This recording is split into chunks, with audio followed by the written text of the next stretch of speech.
Jesus Christ, you don't know the rules? Have an aneurysm, why don't you? There are certain rules that one must abide by in order to successfully survive a horror movie. For instance, number 1, you can never have sex. Big no-no! Big no! I'm a dead man. Sex equals death, okay? Number 2, you can never drink or do drugs. No, the sin factor. It's a sin. It's an extension of number 1. And number 3, never, ever, ever, under any circumstances, say, I'll be right back. Because you won't be back. I'm getting another beer. You want one? Yeah, sure. I'll be right back. You see, you push the laws and you end up dead. Okay, I'll see you in the kitchen with a knife. Only virgins can outsmart the killer in the big chase scene at the end.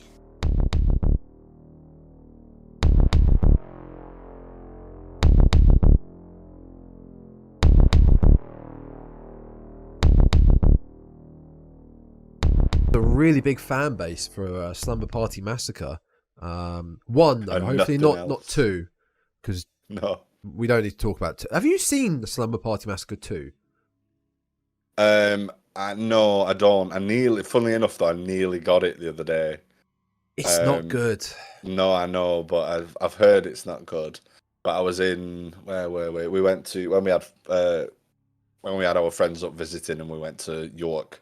Yeah. We were in HMB, and I was just browsing the horror section as you do, and I was like, oh, it's yeah, I thought maybe it's a chance to pick up a few things just to add to the collection, and I saw it, and I was like, should I? But I ended up being really sensible and not actually getting anything. Collection purposes, it's quite a cool little thing to have. Was it the double feature, 1 and 2? No, I think it was just the second one. Oh, was it? Okay. Yeah, which is what dissuaded me. I thought if it was a double box set, then fair enough. But Yeah. it was just the one. I think there is a third one. I'm not sure, but the second one I'm a big fan of the first one, but the second one it's crazy and kind of nonsensical.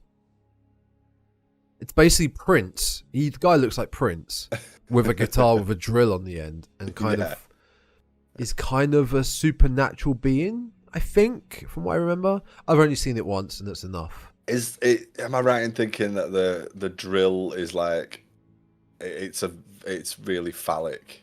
Yeah. Yeah, it's quite comical. Yeah. As far as a drill goes. Yeah, it's pretty dumb. But good old fashioned 1982, good old fashioned slasher. Yeah, well, of- yeah, it's definitely it's a one-time tick it off your list, kind of like what we said with Cannibal Holocaust. You ticked it off, you can move on, maybe add it to the collection. That's about it. But I've just got the trailer up now on Amazon, and apart from the guy running around with a drill, it does look like Porky's. It does look like it could be a Porky's or a National Lampoon yeah, sex romp comedy college caper type thing. Yeah, it's something special, that is for sure. This is probably going to be more so. I think this is going to be more so your episode. You reckon? I feel like you're going to be better at this than me. Oh, I do. I don't know. I do think so. I mean, we're just listing. We're just gonna rattle off. We're just gonna list some stuff. In fact, I'd almost suggested, and it was I didn't, because I thought it might be a bit late in the day to try and organise it. But while I was doing a bit of googling and a bit of research, I did come across like one of those tier list generators. Yes. And I thought, that would have been an idea. We could have ranked things. I properly. do like the idea of those tier lists, like as content. Like I would like to do one. I think in the future, like I said, like a franchise. It's got to be a franchise that has a lot in it. A Friday, a Halloween. Nightmare only has 7 films, I think, which granted isn't that many compared to others. Or a Hellraiser. And then you can really rank them. You can't do a tier or Saw. You know, Saw would be a good one. You can't do a tier list of a trilogy. No. It wouldn't be very long. Not really. 10 minutes. Unless you we're did done. a tier list of trilogies. Oh, that's good. But then nowadays trilogies can't just be trilogies. They need to have a continuation. Yeah. You know. Yeah. See, But ideas. unless you impose those rules and just went, we're just going to look at the trilogy. We're just going to look at the original 3 films. The OGs, yeah. Mhm. Yeah. Well, that's our rambling out the way for the beginning of this episode. We're both under the weather, both tired, so that's as good as that rambling is going to get for this. You know, you know by now that I've already started recording, and when Always, my 100%. podcast voice comes into question, I talk like Just a game show waiting. host. I just wait for the point where you reveal where that musical sting comes in, and you reveal that you were recording all along. I always feel like you kind of need that sort of something to lead us in, rather than going, right, Aiden, I'm pressing record, and welcome to the Dreadcast. Yeah. Hello, my name is Tom. We got to have a running into it. It's a more natural conversational style that we aspire to, Tom. Yeah. That's what it is. And what the people go on, expect sorry. now. Before we get into welcoming, I when I was editing last week's episode, The Wicker Man, go check it out, folks. It's on Spotify, Apple, Google Podcasts, Amazon, Podbean, and YouTube. It's a great episode. It's doing very well, about The Wicker Man, 1973. You mentioned, we talked about my backdrop and how every week it's going to be different, and it is. Yeah. There's no furniture now because I had carpet fitted and it was a total mess and disaster. But it's done. And so next week, hopefully there might be some furniture here. There might be something different. There might not be a now it's wall going to here. slowly build back up again, like an advent calendar, or I don't know, something. One of those serial magazines where you get a little bit of the model each month. Yeah. I'm slowly building the room. Yeah. A life-size 3D model of the human body, or whatever it might be. I'm just going to knock this wall down. It's going to be a full-on suite. There's the shower. There's the toilet. But yes, welcome back to the Dreadcast, one and all. This is episode 38, and we are going to be looking at we're not calling them tropes so much. We've gone with the highbrow word of cliches today. Cliches in all our favorite horror films and franchises and whatnot. Couple of points of note just before we get into it. I want to give a shout out because after I was delving into we host with Podbean. I was delving into the statistics and analytics of it. Those are 2 big words. And we got a big shout out to listeners in Germany, United States, New Zealand, Spain, and Singapore. Far out, getting worldwide, baby. Dreadcast worldwide, Pitbull up in here, Mr. Worldwide. This is the Pitbull podcast. We are worldwide. Nice. Oh, that's fantastic. Yeah, welcome to everybody, and wherever you're listening from. Yeah, I thought that was awesome. Again. So yeah, shout out to everyone listening around the world. Really appreciate it. And yes, do go check out The Wicker Man from last week. It was awesome discussion on Aiden's favourite film, horror film. Favorite film. Yeah. Favorite film. Full stop. I think. Yeah, in general. Certainly. I did have another point to mention, but I cannot for the life of me remember. So it will probably come to me at some point. How have you? That was it. We've been off this for a while. How's the reading going? You been perusing anything lately? Absolutely nothing. No, I've kind of fallen off the wagon a little bit, which is a shame. I hope you enjoyed that, folks. That was great. The last book I picked up was Lloyd Kaufman's Make Your Own Damn Movie. So, yeah, I think I've got a few pages into it. I really can't comment, but I think it genuinely, I was expecting it to be more biography than anything else, but I think it actually is about how to make a film.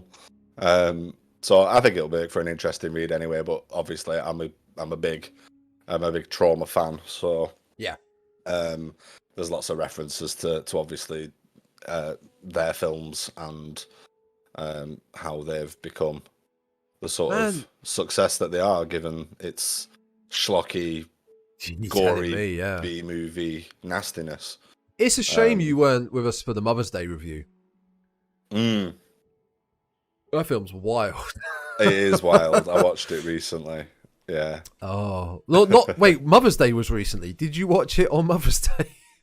No, I don't think I did because I was Two little things. I was away at work and I was looking for something to. Well, I was looking for specifically for a trauma film to watch, and that popped right Right. up on Amazon. I was like, oh yeah, I know the lads did that that episode, so I give that another spin. I think I saw it years and years ago, and it needed a. And I didn't remember very much about it, so it was kind of like watching it for the first time again. I It was like. very enjoyable. As I was mentioning to you, I've been going through In Search for Darkness, and I just finished number 2. I think they just announced In Search for Darkness 4, which was 1990 to They've 94. moved into the 90s, yeah. Yeah, but specifically another 90 to 94, just before Scream. Well, I kicked it think off it's again. going to be another trilogy of docs that Yeah. cover all of the 90s. So So good. yeah, gonna be But good. while watching it, yeah, they do focus a lot on at points for trauma stuff. Mhm. They talk about Toxic Avenger, which that will need to come soon because I haven't watched Yeah. that in a hot minute, and I really want to watch it again. No, me neither. Poor It's a great Melvin, movie, though. poor Melvin. Is that getting a reboot? With Peter Dinklage, Oh, what, playing Melvin? I have no idea. Wow. Okay. Yeah, I mean he's a great actor. Yeah, sure. I mean, does the Toxic Avenger need a remake? Does anything need a remake? Eh. That's an episode in itself. Yeah. Because in my opinion, some of the best. Right, I'm. What's the time? Right, I'm giving myself a few minutes to delve into this before we get into it, 'cause Okay. this is a big discussion. The thing with remakes, you should only remake a film that needs it, like a bad film that could do with a remake to really. It's like Speak No Evil came out last year. One of my favorite horror films of last year. It was so bleak and disturbing, but beautiful at the same time. It's getting remade and coming out next year Yeah. with James McAvoy. I mean, what the hell? It just came out. It's so unnecessary. Now you look back to films like The Fly, The Blob, and The Thing. Those are 3 of the best that their originals, middle ground, but their remakes succeeded them exponentially. They were so much. They were so far ahead in being better films. Mm-hmm. Then you get stuff like the remake of Texas Chainsaw. It didn't need it at all because the remake is perfect as a horror film, but the remake was sound. So there are different levels to the remakes, but yeah, Toxic Avenger remake doesn't need it. Stands on its own legs really well. Yeah, I mean, it's like talking about bad films that I'd say was a bad film. I mean, trauma films are intentionally bad. Yes, That's kind of the whole they are. ethos and the point of it.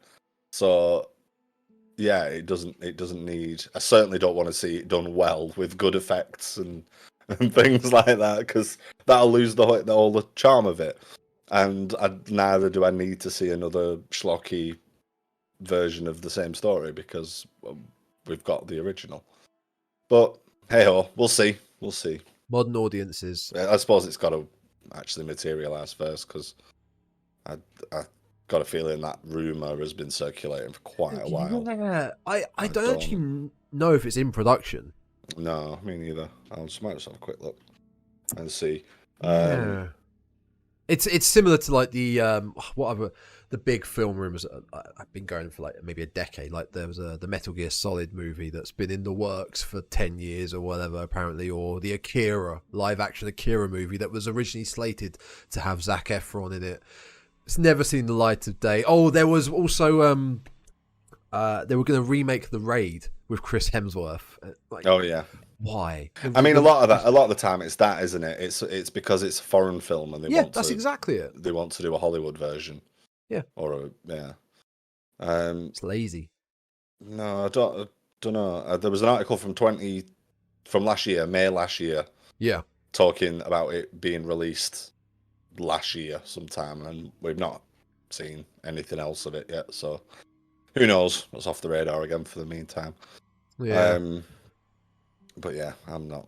It can wait. I'm not in any desperate rush for a Toxic Avenger reboot. No, not at all.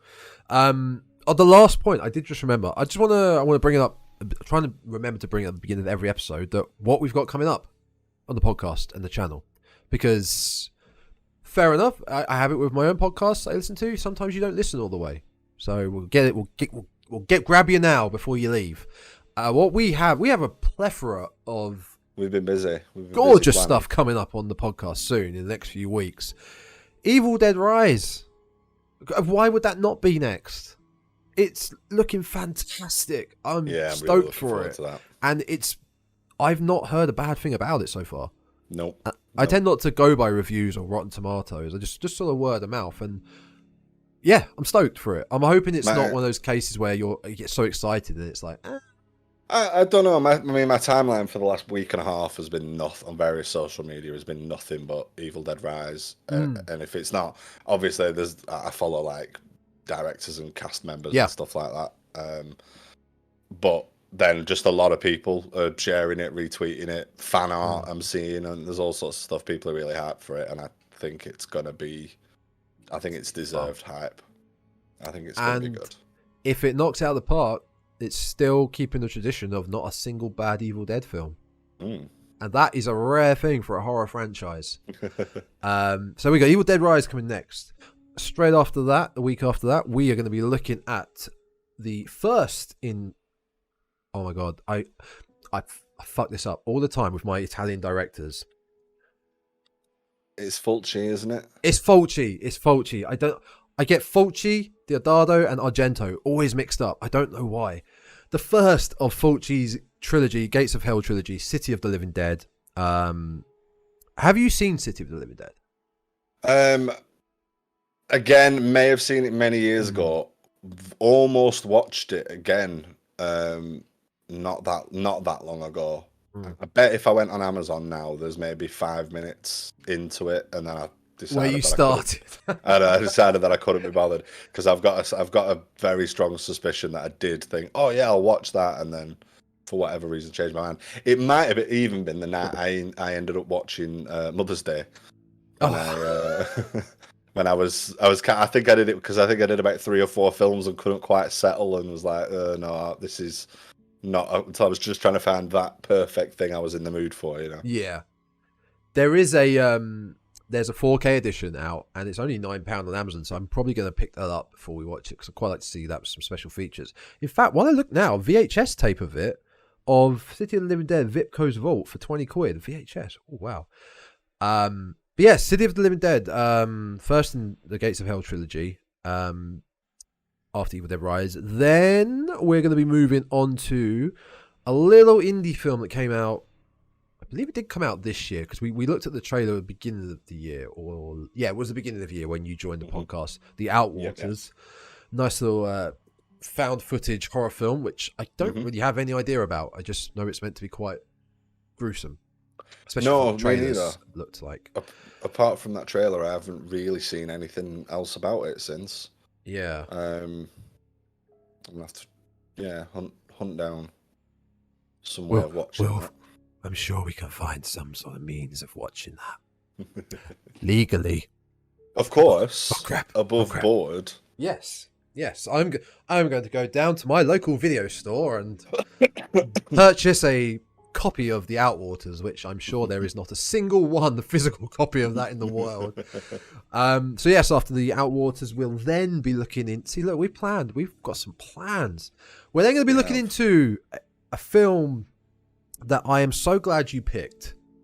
And I'm really glad that you were happy about this pick as well. Because there was a part of me that I was expecting it. Like, is he going to hate this? Is he going to hate this? No, I've seen it before, a long time ago, and the reason why I was happy you picked it was because it just has one of those random memories in my brain that I always remember seeing it, and I'll bring this up again on the episode. Always remembered seeing it in VHS in Blockbuster. It was one of those primary horror films that was always up front. It was like that. Faust was there. Shriek, the parody horror movie. It was that sort of Ginger Snaps, That sort of Yeah. 90s horror was there. And it's Mhm. always just imprinted in my brain. Wishmaster, that specific poster, the black poster with him in the middle. Oh, yeah. So I'm Yeah. looking forward to doing that. Yeah, And I am then- looking forward to doing that one.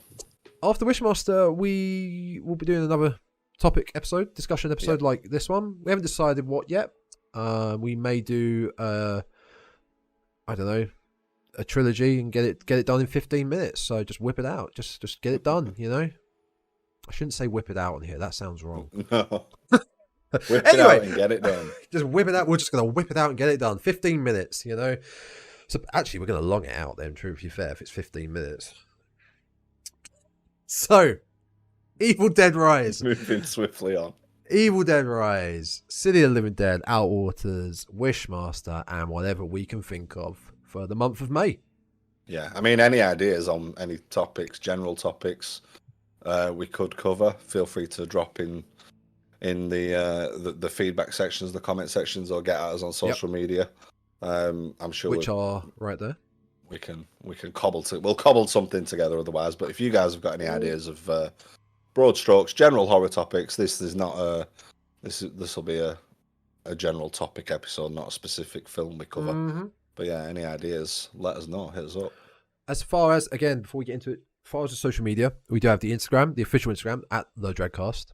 Our individual ones are beneath us, and I am trying to get this specific Twitter account made for the podcast. But since Elon, the adult child, baby, annoying asshole, took over Twitter, it's really difficult to add a new account to your existing account, which you can do on Instagram already. You can just swap between your business and personal, whatever. So I'm trying it. I'm going to try this week again, and hopefully we'll have it by the next episode. But just stay tuned. Keep searching for the Dreadcast on Twitter. Search it for it everywhere. You'll find it everywhere. Yeah. And give us all those thumbs up, likes, shares, comments, rates. Share Ring those it. Tell everyone. bells. Ring those Cross those bells. T's, dot those I's. Love it, love it. Right, let's get into today's discussion. But before that, I need a piss.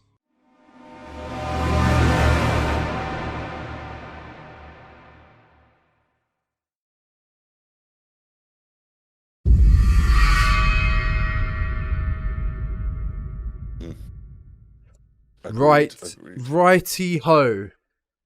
Now, like I said, I did just go to the toilet.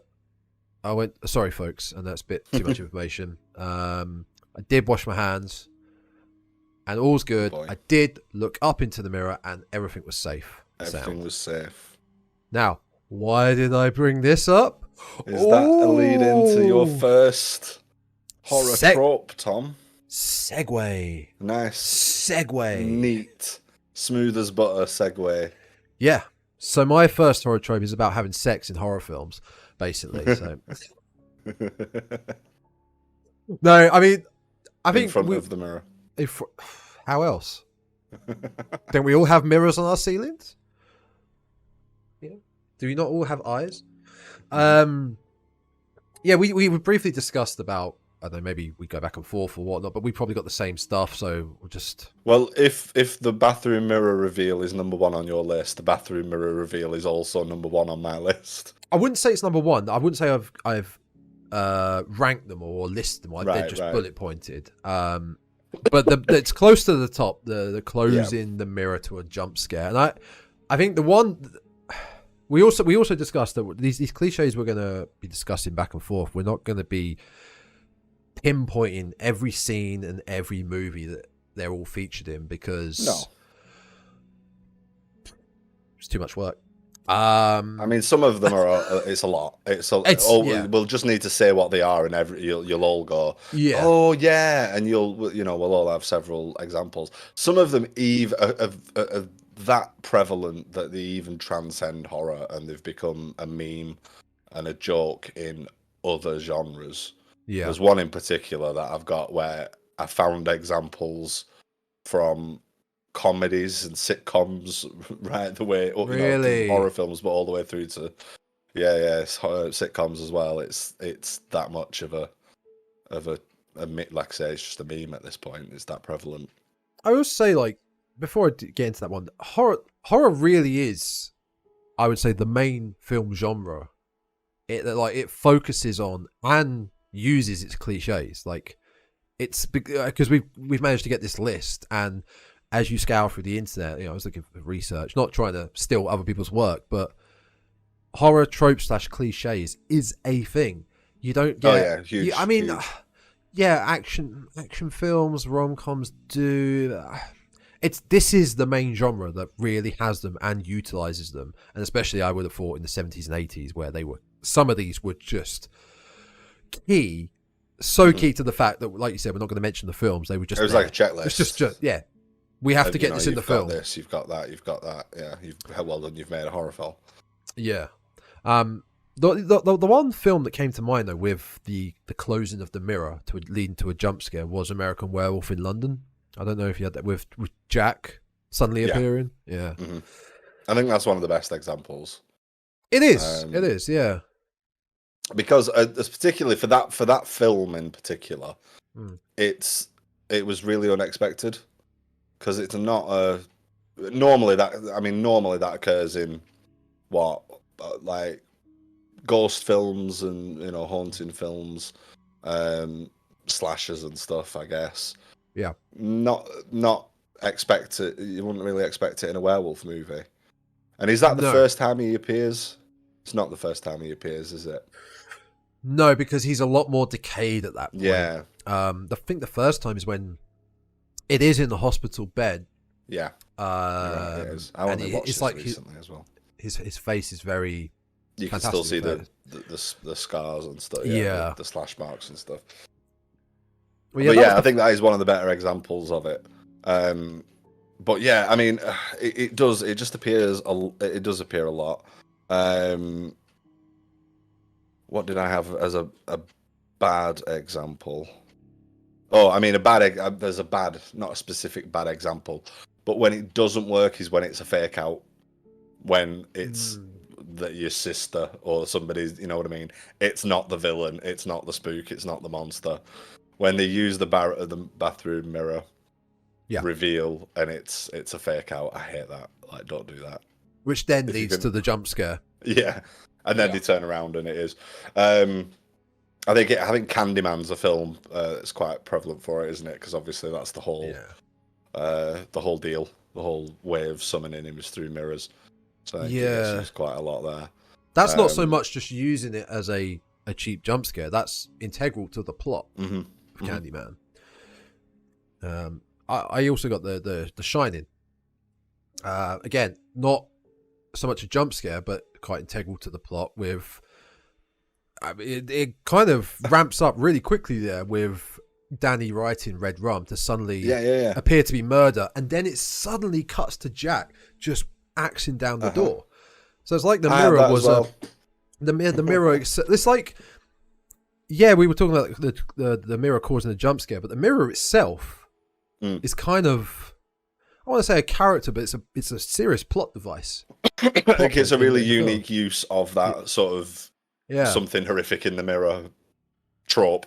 Yeah. But yeah, using it differently, but to great effect. Yeah, I had that as my unique example of a twist on the theme. The Shining was responsible for quite a lot, actually. I think that might get mentioned a few more times as we go down the list. Okay. But yeah, bathroom mirrors, or I suppose mirrors generally, but it's usually the classic sort of open shut door. Yeah. Bathroom, over sink bathroom cabinet, isn't it? Where it gets used a lot. I mean, any other standout ones you can think of? Well, this is the thing. Like, I want to say there was a Friday the 13th that featured it, but again, that franchise, along with the Halloween franchise, featured so many of these repetitively. It's hard to pinpoint down which exactly. Yeah. I mean, if we were real horror fans, we'd know, obviously, but just a bunch of fucking hacks over here that don't know what the hack frauds that don't know what they're doing. I vaguely remember in House there being a mirror jump scare. You ever seen House? Mm-hmm. Yeah, with the soldier. Yes, Vietnam Zombie, flashbacks yeah. and the monsters appearing in the house, where his mirror ends up being like a sort of, I don't know if it's a gateway. I can't remember if it's like a gateway to the hell or something, but it breaks open. He looks through it, and it's just vast emptiness, like vast nothingness. Oh, Poltergeist. Poltergeist has a good riff on the bathroom Yes. mirror with the Yep. face peel. Yeah, that was another good example of something like the same, the usual trope, but something slightly different being done with it. Poltergeist 3 actually has that in spades. Because Poltergeist 3 has corridors. They have mirror corridors. Uh-huh. And the way they had, like, the young girl, I can't remember her name, the young girl who sadly died from the film. Caroline is the character's Yeah. name. So, like, the poltergeists are back, but they're in the mirror. And they had to film that with, like, body doubles. And they had to film it perfectly, so when they move, you move. They had to, like, footsteps exactly the same. Oh, right. Because they weren't actually mirrors, they were, like, glass. But that's focused, that's really heavy. Like, the whole film is just the poltergeists are in the mirrors, basically. There was another one as well I just thought of. The film Mirrors. Do you remember that? With Kiefer Yeah. Sutherland?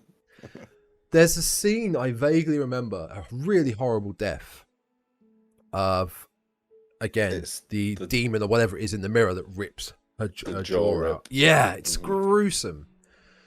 Yeah, so I mean, yeah, the mirror really can be. It can either.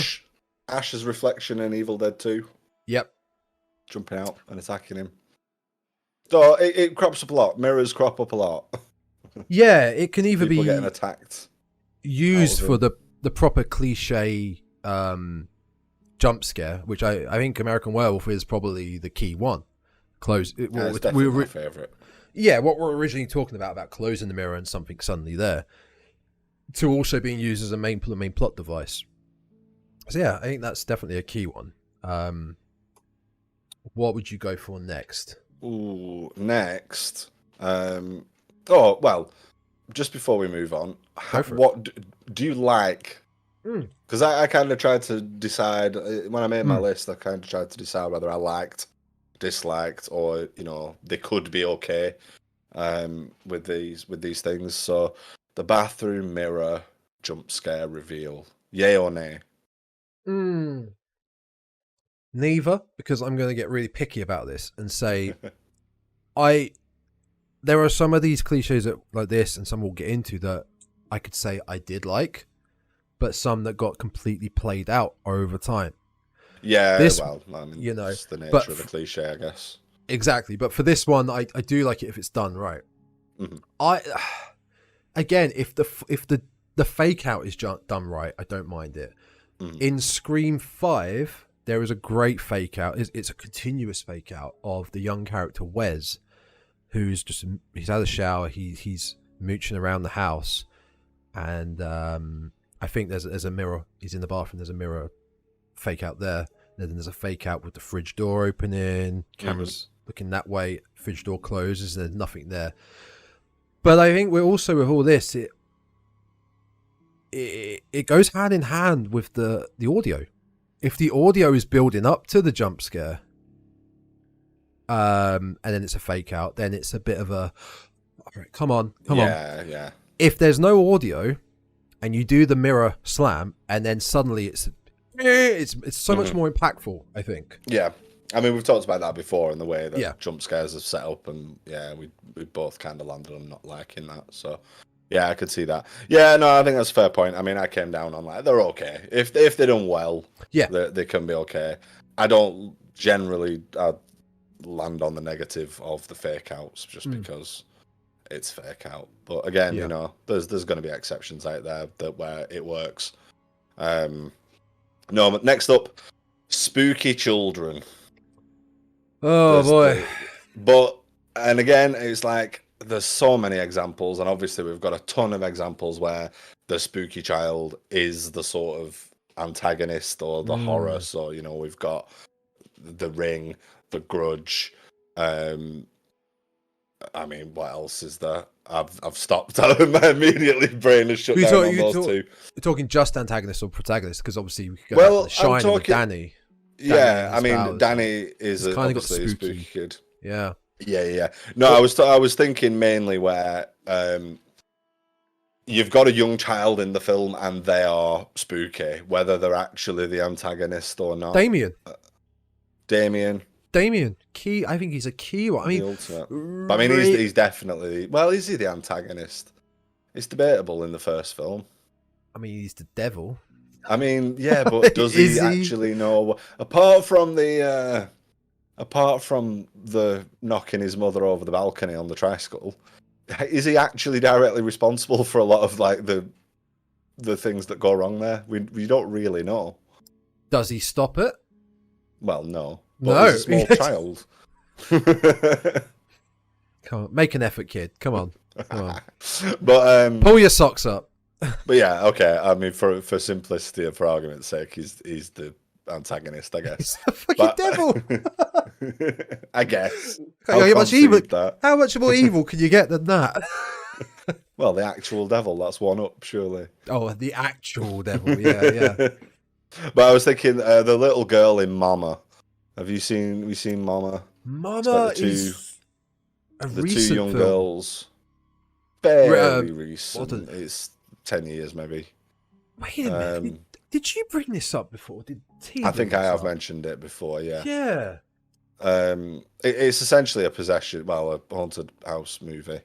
You did bring this Two- up because I used the artwork in What Scares You in Yeah. Horror episode. Yeah, that's where you brought it up. Mm. That's it.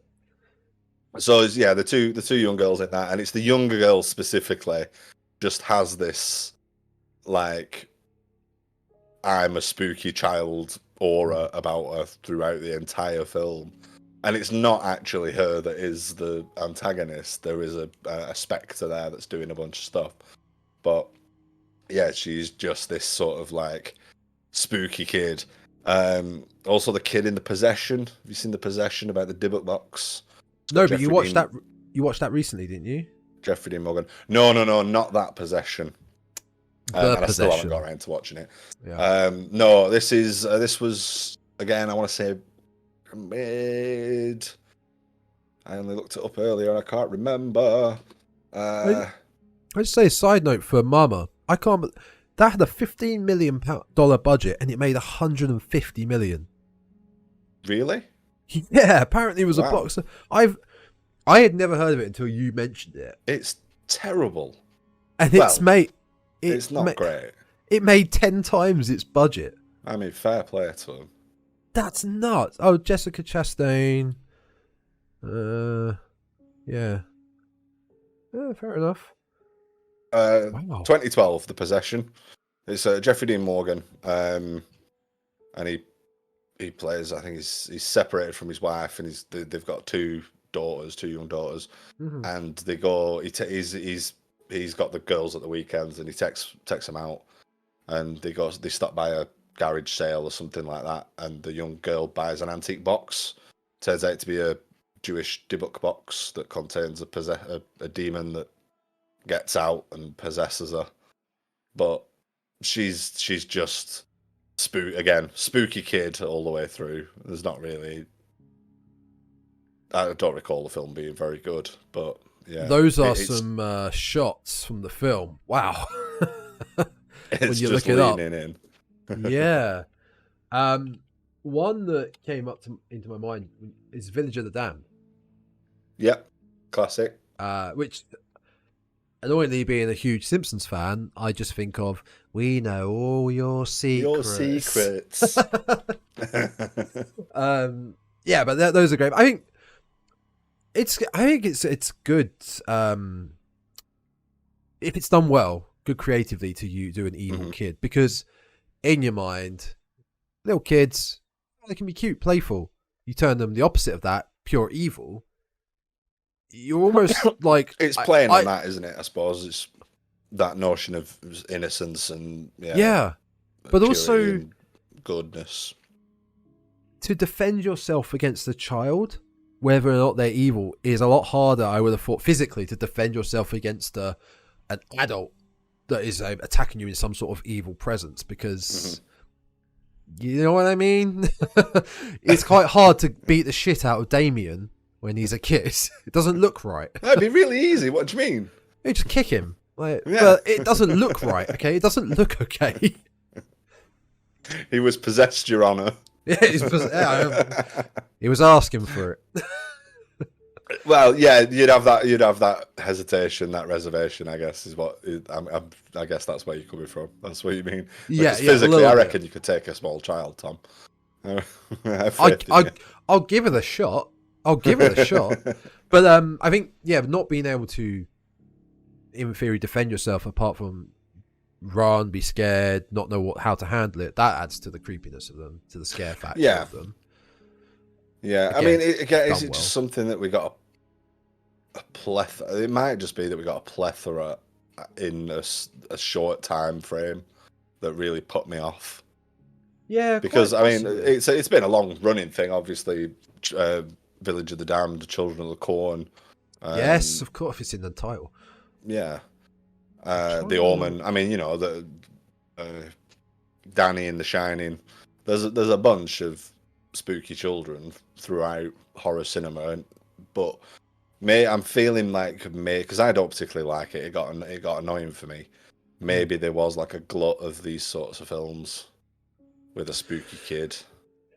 Possibly, yeah. I mean, there was one, I've just found it now. I was trying to look up his character's name, Gage in Pet Sematary. It's kind of that's kind of like too harsh, because he's not at first. He is the cute kid, and then he's brought back and he's evil. Yeah. I wasn't a big fan of Pet Sematary, if I'm honest, but that's another story. Yeah, I was trying to think of his name, Gage. So that's another one in the 80s. I don't feel like you get so much of it more these days. The evil child. Evil kids, do you know? Yeah, I don't know. I'm speculating here. I'm assuming. Oh, I'm sure there will have been. I'm sure there will have been a spooky child.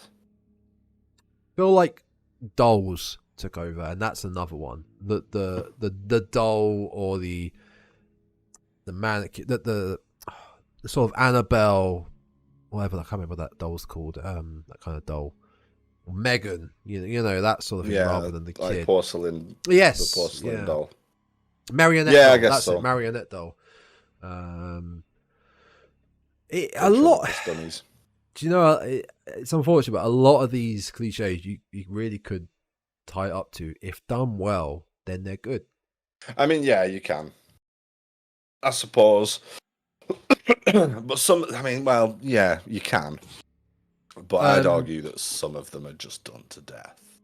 Oh yeah, no, And then good it lord. needs to be. But I guess it's that trend in it, and you know what, we know what Hollywood's like, and we know what the movie industry's like for jumping on a bandwagon. Yeah. And if Big time.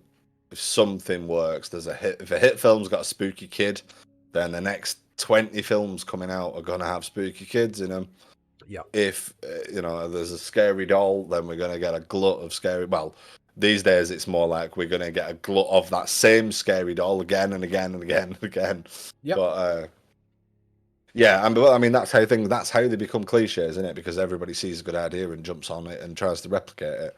That's exactly what we're talking about. We're just pointing out and poking fun at some of our babes. When you say about finding it scary, there's especially with Children of the Corn. I've never been a big fan of Children of the Corn, and Isaac, No. the main kid, who's meant to be scary. He's meant to be giving off that horrific vibe. I never got it personally, and I don't know if this No. could be down to the kid's acting at the time, or it could be the way he's written, or just how his character is written and described. It just didn't scare me. So there could be a few factors in there as to why that didn't scare me. It might have scared other people, but there are other. The idea of Damien is a scary idea, but viewing the film, seeing the kid didn't visually scare me. It's the more the idea of it being that is devil incarnate. You've got to buy into it. He's not spinning Yeah. his head around and puking up green bile. Yeah, well, Um, yeah, that's a bit different. yeah, Hey, that's not the devil. That's Pazuzu. yeah. Oh, But well, arguably, I wouldn't class Reagan McNeil as spooky kid because that's something else Yeah. that goes beyond that.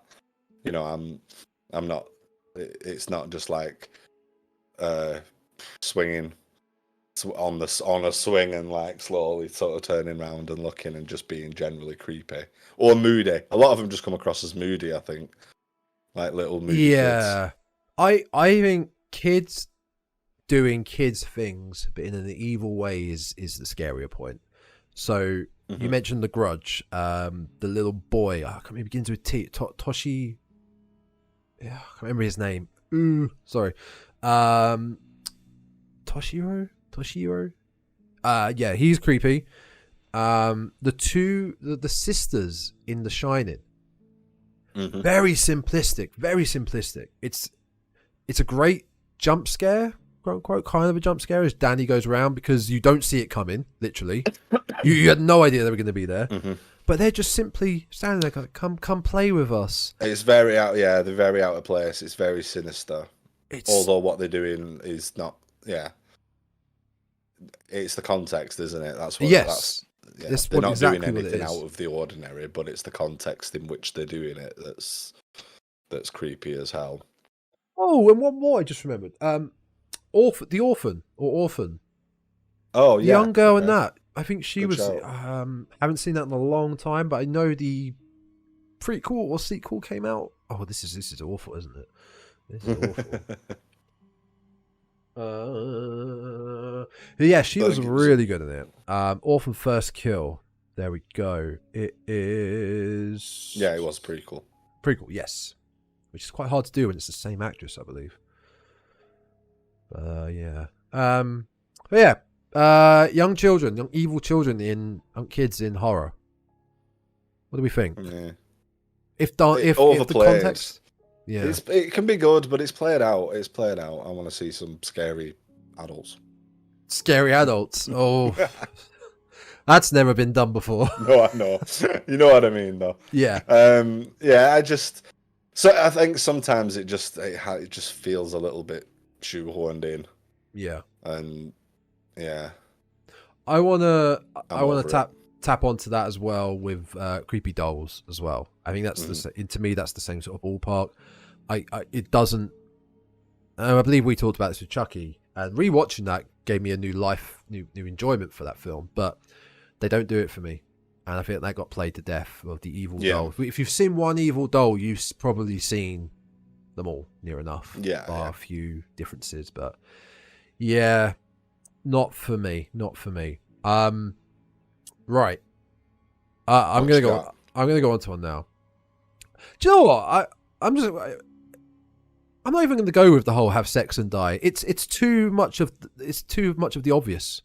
Okay. It just is. It is what it is right now. I mean, what I want to go into is the ghost/demon with the drop in mouth and screaming in your face. Okay. Like Aphex Twin. Yes. Like an Aphex Twin video. Or in The Conjuring, or in The Nun, or in Grave Encounters, which I don't recommend watching, folks. It's just the Ghost Adventures people trying to make a scary film. But I never... I mean, also the remake of It. The remake of It also falls in my cheap jump scares category because it was filled with cheap jump scares, and Pennywise does that a lot, where you know a jump scare's coming because of the sound, and then it's just Pennywise going like, yeah. Why is said demon or ghost deciding to do that? Do they have a conscious mind to think, I'm gonna go scare them, I'm gonna go make a loud noise and scare them? Like all these demons and ghosts that we see, whether it be a POV film like Grave Encounters, and there's a famous the tweet, the Instagram post that I put out the other day about the 4 images saying what have they all got in common. Did you saw all the pictures, right? Yeah. The night vision one is from Grave Encounters, where it's this ghost with the droopy mouth, and the scene is just the ghost is facing the other way, it turns around and then just goes. It's so, to me, that is overplayed. because it's just shouting at you. Yeah. It's nothing scary about it. It's just screaming and shouting at you. And I don't Yeah, think just- it's yeah. I don't think it's an old phenomenon. I think it's quite a new one that's been overplayed a lot more. Loud noises. It's lazy jump scares, isn't it? It is. It's that. It falls in the category with that, yeah. Yeah, loud noises. You're not. Yeah, you're not necessarily showing anything scary. You're No. just making me jump by having a loud noise. Yeah. You know. Yeah. And yeah, you're right. Um, That actually does fall in line with cheap jump scares. And Mhm. like I said, I mentioned it. Well, I vaguely remember one that really got me exhausted was watching Insidious. I'm not a big fan of the Insidious franchise or the Conjuring franchise, and Insidious I was exhausted after watching it because it was just so much of there was not enough tension or build up in my eyes, and it was just jump scares for the sake of jump scares. I couldn't get past Darth Maul being Yes, the villain. Like every time Yeah. I see that shot of what's his face, and it's just behind him, I just think like Not it's Thomas Darth Maul. Jane, because I always thought it was Thomas Jane. No, I can't remember his name. It does look like Um, Darth Maul. It really But does. yeah, it's not good. But I don't know. I mean, I don't know. Is it? I'm just trying to think. Is it prevalent? Is it that prevalent? You think it's kind of a new thing, like a modern one? Well, I would have thought so because I'm trying to think. I think back to the 80s. I think of slashers. Most slasher films and killers, they're for the most part silent. Mhm. They wouldn't come up to you and go, bash down the No. door. And go, "Rah!" Leatherface wouldn't. Leatherface was what he was. It was more of a goofy at times. Jason didn't say anything. Michael didn't say anything. Films like that, it wouldn't have worked. Jason going. no, I guess. I feel like it is, especially more with the should we say paranormal films. It's And those paranormal, isn't it? It's those sorts of Yeah. films. And those films have Yeah. become a lot more, I would say, popular in the last decade. We have a Yeah. lot more Again, franchises of those. We've had a glut of them in a relatively Yeah. short space of time. So yeah. I suppose you've got to make a ghost do something. Then I guess but that's what it is. That's what everybody's landed on. We'll make the ghost. That's the Scream. thing. I think it's And- catering to a modern audience because a modern audience now, its attention span, would not, I've mentioned this before, would not find a scene like in the original Exorcist of Reagan just sitting there, no sound, and just the drawer just slightly opening. Mhm. No one's touched it. It's Pazuzu doing it. That's boring to a modern audience. They need that. We need a loud noise and a scream to get people to stop people from as their heads go Yeah. down to look at the phone. Yeah. They pop back up to watch the screen. But I'm gonna Columbo this and say just one more point. Evil Dead Rise, right? We watched the trailer. Uh-huh. In the trailer, it gives away that I assume the mum is possessed or whatever, right? In that Yeah. trailer, there is a scene where she's hovering in the top corner of the room and is like takes an inhale and just screams and shouts at whoever's there. hmm I don't know. That feels a bit better than it trying to be a cheap jump scare. There feels like there's something else there that's obviously been cut. Yeah, for there's trailer going to be purposes. some point to it. Yes, It's not just yeah. it's not a jump scare. I mean, yeah, I don't think the Evil Dead's going to go on. I think it's going to be like the reboot, just to go slightly off topic for a second. No, that's And I fine. don't think it's going to go for jump scares. I think it's going to rely on more horror, horrific imagery, and like nasty, painful looking stuff. So there's probably a reason. Also, I think from the rest of the trailer says a lot of like disturbing and creepy things. So yeah, I don't know. It's definitely not a scream used as a scare in that regard. But yeah, I guess it was just the go-to. It is just the go-to for. We've got a ghost in our film. What's the ghost gonna do? Yeah. It's gonna scream. It's gonna scream at you. Yeah, I mean, does it happen in Paranormal Activity? I'm thinking of, is there a scream right at the end? I'm thinking like right at the end, the last scare in the film. Yeah, there are two endings to Paranormal Activity 1, and the main one is when Katie throws Mika at the camera. It's just possessed like all four. She just like sniffs the body, then goes to the camera, and it's a split second of yeah. And it's like, why? Why did you, why? Like this, you had this whole film of this feels super real because of low budget. This feels so super real. Why did you go for the camera? Why did you go to scream at the camera? Did you know about the other ending to that film? Yeah, I think I have seen it. It's available, isn't it? I think it's much better. Mm. Much prefer it with her in the fetal position, rocking back and forth, and the time just speeds forward like 2 days, and then police show up and then shoot her. That's better. And then the police go to the camera and go, It is better, but this brings me nicely on to my next point. Not another segue. Which is the sequel bait scare. Leaving it on a cliffhanger? Leaving it on a cliffhanger. The final scare, this ties in with another point that I'm sure we'll make, one of us. Yep. But yeah, you've got the last jump scare, the last scare of the movie that's obvious sequel bait. Yeah. And it maybe is that the case in Paranormal Activity? You don't know, but I think it's certainly the case in films like not Friday the 13th, Nightmare on Elm Street. Yep. With Freddy's arm smashing through the window and dragging the obvious blow-up doll. That doll, man. The obvious inflatable love doll through. It doesn't even bend. It just goes up and then in. I know. It's so shit. I love it. I love it. But excuse me. Even the end of Halloween, it's not a scare; it's a tease, but it's not a jump scare. Yeah. No, like I said, yeah. I mean, I did say the final, the sequel bait scare doesn't necessarily have to be a scare, but something that alludes to we're hoping for a sequel. Yeah.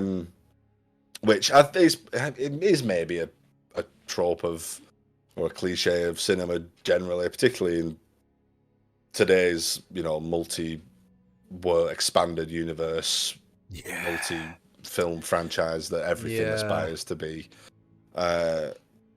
Way of making films now, but I feel like it's particularly at home with the horror genre because it tends to tie into a scare, and you get like a little bit of, we'll give you one little last fright, and we might make some more money out of you later. It's quite a gamble to do that, especially if they haven't confirmed or signed off a sequel. Oh yeah, but think about how many things there are like that have in films that have never spawned a sequel, but they really, really clearly, obviously wanted one or thought they might get one. Happens in the Masters of the Universe movie. Really? For crying out loud. Oh, yeah, I didn't know that. There's a post-credit scene in that when Skeletor pops out of the water and threatens to come back. Not on anybody's dime, you won't. Sorry, it's not going to happen. So I feel like that's something that happens quite a lot in movies. They bait a sequel that just never, and then the first film flops. I think people still try and shoot that shot quite a lot. There's two of those I can think of just off the top of my head. Were obviously Evil Dead 2, which he lands in medieval times, but then they got Army of Darkness out of it. And I still know what you did last summer. The sequel to that. That ends with Jennifer Love Hewitt getting pulled under her bed by the killer who's there. Okay. And then they didn't. There is another film in that series, but it's nothing to do with their story. It's called "I Always Know What You Did Last Summer," and it was Okay. bad. But yeah, they never follow on. Never followed on with that. Yeah, some of them can be good. Like if they follow through on them, some of them can be great. Mhm. Some of them can just be done for the sake of it, like you said, just to hook people, I guess. I mean, one that doesn't necessarily, doesn't really fit the mold. Well, maybe does, maybe doesn't. Depends sort of where you come down on it. Friday the 13th. The final jump scare of Friday the 13th with Jason coming out of the water. I mean, I don't think we're supposed to take that as being sequel bait necessarily. No. Was it real? Was it real? Was it a dream? I mean, because there is that ambiguity to it, and Jason is significantly older in the sequel. But it is sort of a good example of a final scare in a movie, definitely. I believe it's one of, if not the best. You know, it's you can only watch it for the first time once, obviously, but imagine going back, being able to watch that for the first time again, having zero clue. You got the sprinkle in story of Jason, what happened to him, very, very loosely sprinkled in. That's it. It's flavour. It's the last thing you expected to happen. That's probably one of the best. One of the worst ones to probably happen, in my opinion, and I'm a big fan of this, is Halloween 5, the end of Halloween 5, where Michael has been arrested and is in a jail cell at the police station, and a cloaked man or figure in black and a black hat with a briefcase slowly walks into the station and blows it up and sets him free. What's going to happen? And then, because they had no idea where to go with that film afterwards, we then got the beautiful piece of art that is Halloween 6. That you compare that at the end with Friday the 13th, which I don't know if they had signed off on 2 at that point. But if they hadn't, you know, that's an incredible way to end the film. You could take it or leave it. I don't think they had done. Do a sequel or leave it at that. Brilliant. I think they very quickly decided they were going to get another sequel, but at the point they were making the first, they had no idea that it was going to be a success. Yeah, no, not at all. Whereas the example I said of Halloween 5, you kind of need to follow that on because that's a trash, it's a scare ending, surprise ending. I like the idea of sequel baits. I do. I do. Yeah, no, I think it's good. I mean, it's particularly if you've enjoyed the movie, you know, you think, oh, I'm gonna get another one. Yeah, definitely. I just, I think they only become bad when the film like really bombs, and it's blatantly not gonna get a sequel, and then you're just laughing at it a bit, and it's like, oh, bless you. You thought you were gonna do better than you did there. But I mean, that's not through anybody's fault necessarily. Well, you know, it's sometimes they might have made something reasonable that just didn't get the success it needed. And then, all right, there are some absolute stinkers, but there are plenty of stinkers that get sequels. So just to clarify, we're not talking about sequel. The end of a film, sequel bait jump scares. We're just talking about like sequel baiting at the end of a just sequel baiting. Yeah, I titled it sequel bait scare because it quite with it being a horror film, it quite often takes the form of a scare. But just sequel baiting generally, yeah. It's, I just thinking off the top of my head, not sure if they intended to do it because there are 4 films, but in the Psycho franchise, Psycho 2, which is a great film. If you've never seen Psycho 2, watch Psycho 2. The whole way. Spoilers, by the way. Spoilers, 3, 2, 1. The whole way through. Have you seen Psycho 2? Yeah. The whole way through, killings are happening, and Norman is not the one doing it. Norman is innocent. And up until the end, when he bashes his mother with the shovel, it's an amazing scene. He destroys and caves her head in. And Norman's whole story comes full circle at the end of Psycho 2, leading to believe, right, we're back to square one again at Psycho 1. They could do another one with this. They could. Are we on for another one? The last shot of Psycho 2 is Norman standing outside. It's a beautiful shot outside the house with Mother perched up in the top room. And you're like, right, we could keep going with this. We could get another one in. Are they going to get another one in with people coming to the hotel, him killing people, people discovering Mother's not real, or are we just going to end it here? That's. I don't know if that could be classed as sequel bait or not. It's kind of a bit of both. I feel like a story coming full cycle, but at the same time, there's more life in this story, I think. Yeah, I think that's what it is. Excuse me. You're right. They're always getting a bit ill. Oh no. Flagging. A young evil child killed Aiden in the next episode of the podcast. He will not be here. But yeah, it's. I'm just trying to think if I got any other examples. Sequel, but I mean, my absolute favorite is the Friday the 13th one. Agreed. Nightmare on Elm Street one. The Nightmare on Elm Street one. That's your favorite. That is my favorite. Really? I mean, don't get me wrong. The Friday one is great as well, but there's something just hilarious. It's because it's so funny. I think because it's so dumb. It's so dumb. But that's why you like it. All the nightmares are a bit dumb, aren't they? Let's be honest. They do. For me, anyway, they do land on that sort of just on that side of camp, don't they? And just because Freddy became. I mean, he released a rap record for crying out loud. There is every piece of merchandise for Freddy. There's a board game, I believe. Not the trivia thing, like an actual physical board game. Oh yeah. The TV show. So as well. there's a TV show. Yeah. But yeah, that's my favorite one, definitely. Okay. Are we got any more on that? No, that is it.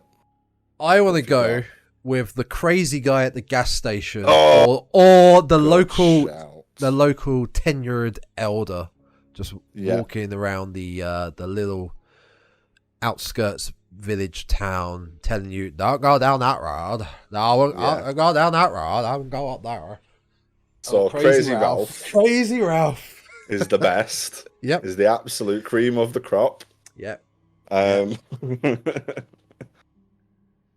Yeah. No, this is a good shout. I like this trope, this cliche. Yeah. The crazy local, or the creepy local. Worst example, just to throw it out there straight away, the worst example of this, or attempt at this, go on, using this device, Texas Chainsaw Massacre remake, 2022, Richter. Wait, hang on, right. Hang on. You say TCM, I need to sit up for this. You're not talking about, because the titling is so shit, you're not talking about 2003, The Texas Chainsaw Massacre, right? No, I'm talking about the latest, which is worst. Not a remake, it's the new sequel to the original. Well, whatever. Oh, garbage. Yeah. It was. Don't get me wrong, it's bullshit. Yes. Right at the beginning, right, of the film? Am I right in saying? They go to the gas station? There is actually that scene in the gas station. Yeah. But I'm specifically talking about Richter, the mechanic. Yes. Who they try to set up as being this, creepy villain type. Yeah. Where in reality he's reacting to everybody being needlessly hostile towards him. And obviously he turns out to be a good guy and somewhat of a hero. But man hero. But it is I think it's an attempt at setting him up as that sort of local unsavory, distrustful guy. Yeah. That's an awful example. But back to what you mentioned about Texas Chainsaw, I wrote down one of my favorite ones, which turns out to be, he's fucking crazy. The original, because Yeah, yeah, he's yeah. part of it. Yeah, Like, and you no, don't- That is definitely worth it. That is a good shout. And for the most part, Crazy Ralph, like, yeah, the cliche is meant, if you're new to horror or whatever, you're meant to think he's a bit uneasy, he's a bit on the edge. Is he evil? No, he's just crazy. And as a normal folk, you're not going to believe him. You're going to go, all right, you back up, you're crazy. Yeah, that's the point, isn't it? Yeah. That they turn out, they turn out to be a savior. Well, either they turn out to be a savior or they turn out to be right. And they've they warn the family not to go there. They warn the kids not to do this, X, Y, Z, and and they're dismissed as being a nutcase or weird or creepy, and it turns out that actually they were right all along. Yeah, and Jim Sydow's the older brother. I mean, the first introduction of him, he's just, you get that creepy vibe from him. This little shack in the middle of nowhere in Texas. I think you can, if you're first time watching it and don't know, I think you may feel that he's not part of it and he's just a hick or whatever from definitely the middle of nowhere. Yeah, I think I did as well. That. In a way, it's quite a twist. It's quite a good twist. And I think it's set up that way that you're definitely supposed to think Sally's got out. She's got to safety here. She's going to be okay. And plot twist. She isn't. Shit crazy. He is nuts. And I think they used the same. They used the same device in one of the remakes, didn't they? But he was a sheriff rather than just a gas station. Actor from Full Metal Jacket. He is incredible. I had his name in my head. Ali Ermey. Oh yes. Yes. He ramps it up to 11. He's the drill sergeant in Full Metal Jacket, isn't he? Yeah. And the sheriff in the remake of TCM, and he's fantastic. He just ramps it up. But thing with him though, I didn't get the same impression from Jim Sydow in the original Texas Chainsaw compared to Ali in the remake, of thinking, all right, he's a bit crazy, but I think I'm going with the trope here and thinking he's just the crazy guy that we're trying to avoid. He's on the level. No. Ali, I was like, no, this guy's fucking in on it. He doesn't come across understanding or sympathetic at all to begin with. No, he doesn't. No, and particularly as well because he suspects that they're dodging the draft. It's the Vietnam set one, isn't it?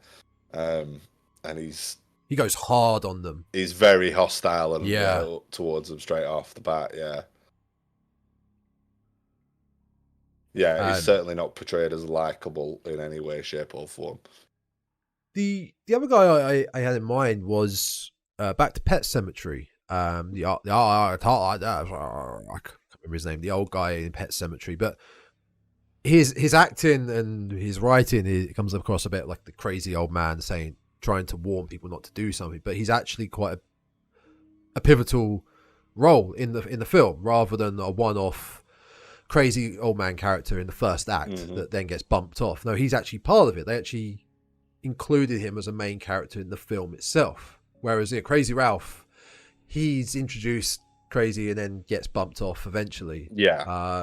Like a lot of these gas station owners do. It's always a gas station near enough. Like Crazy Ralphism, it's always like a... Well, I mean, there's a premise of a lot of films is teens taking a road trip or somebody taking a road trip, isn't it? Yeah.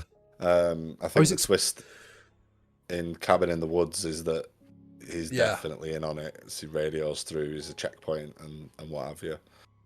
But yeah, that's the whole point, isn't it? It's that they're oh god, I've lost my train of thought. What was I saying? That they are. Damn, it's gone. they're one-offs in a way, or they're.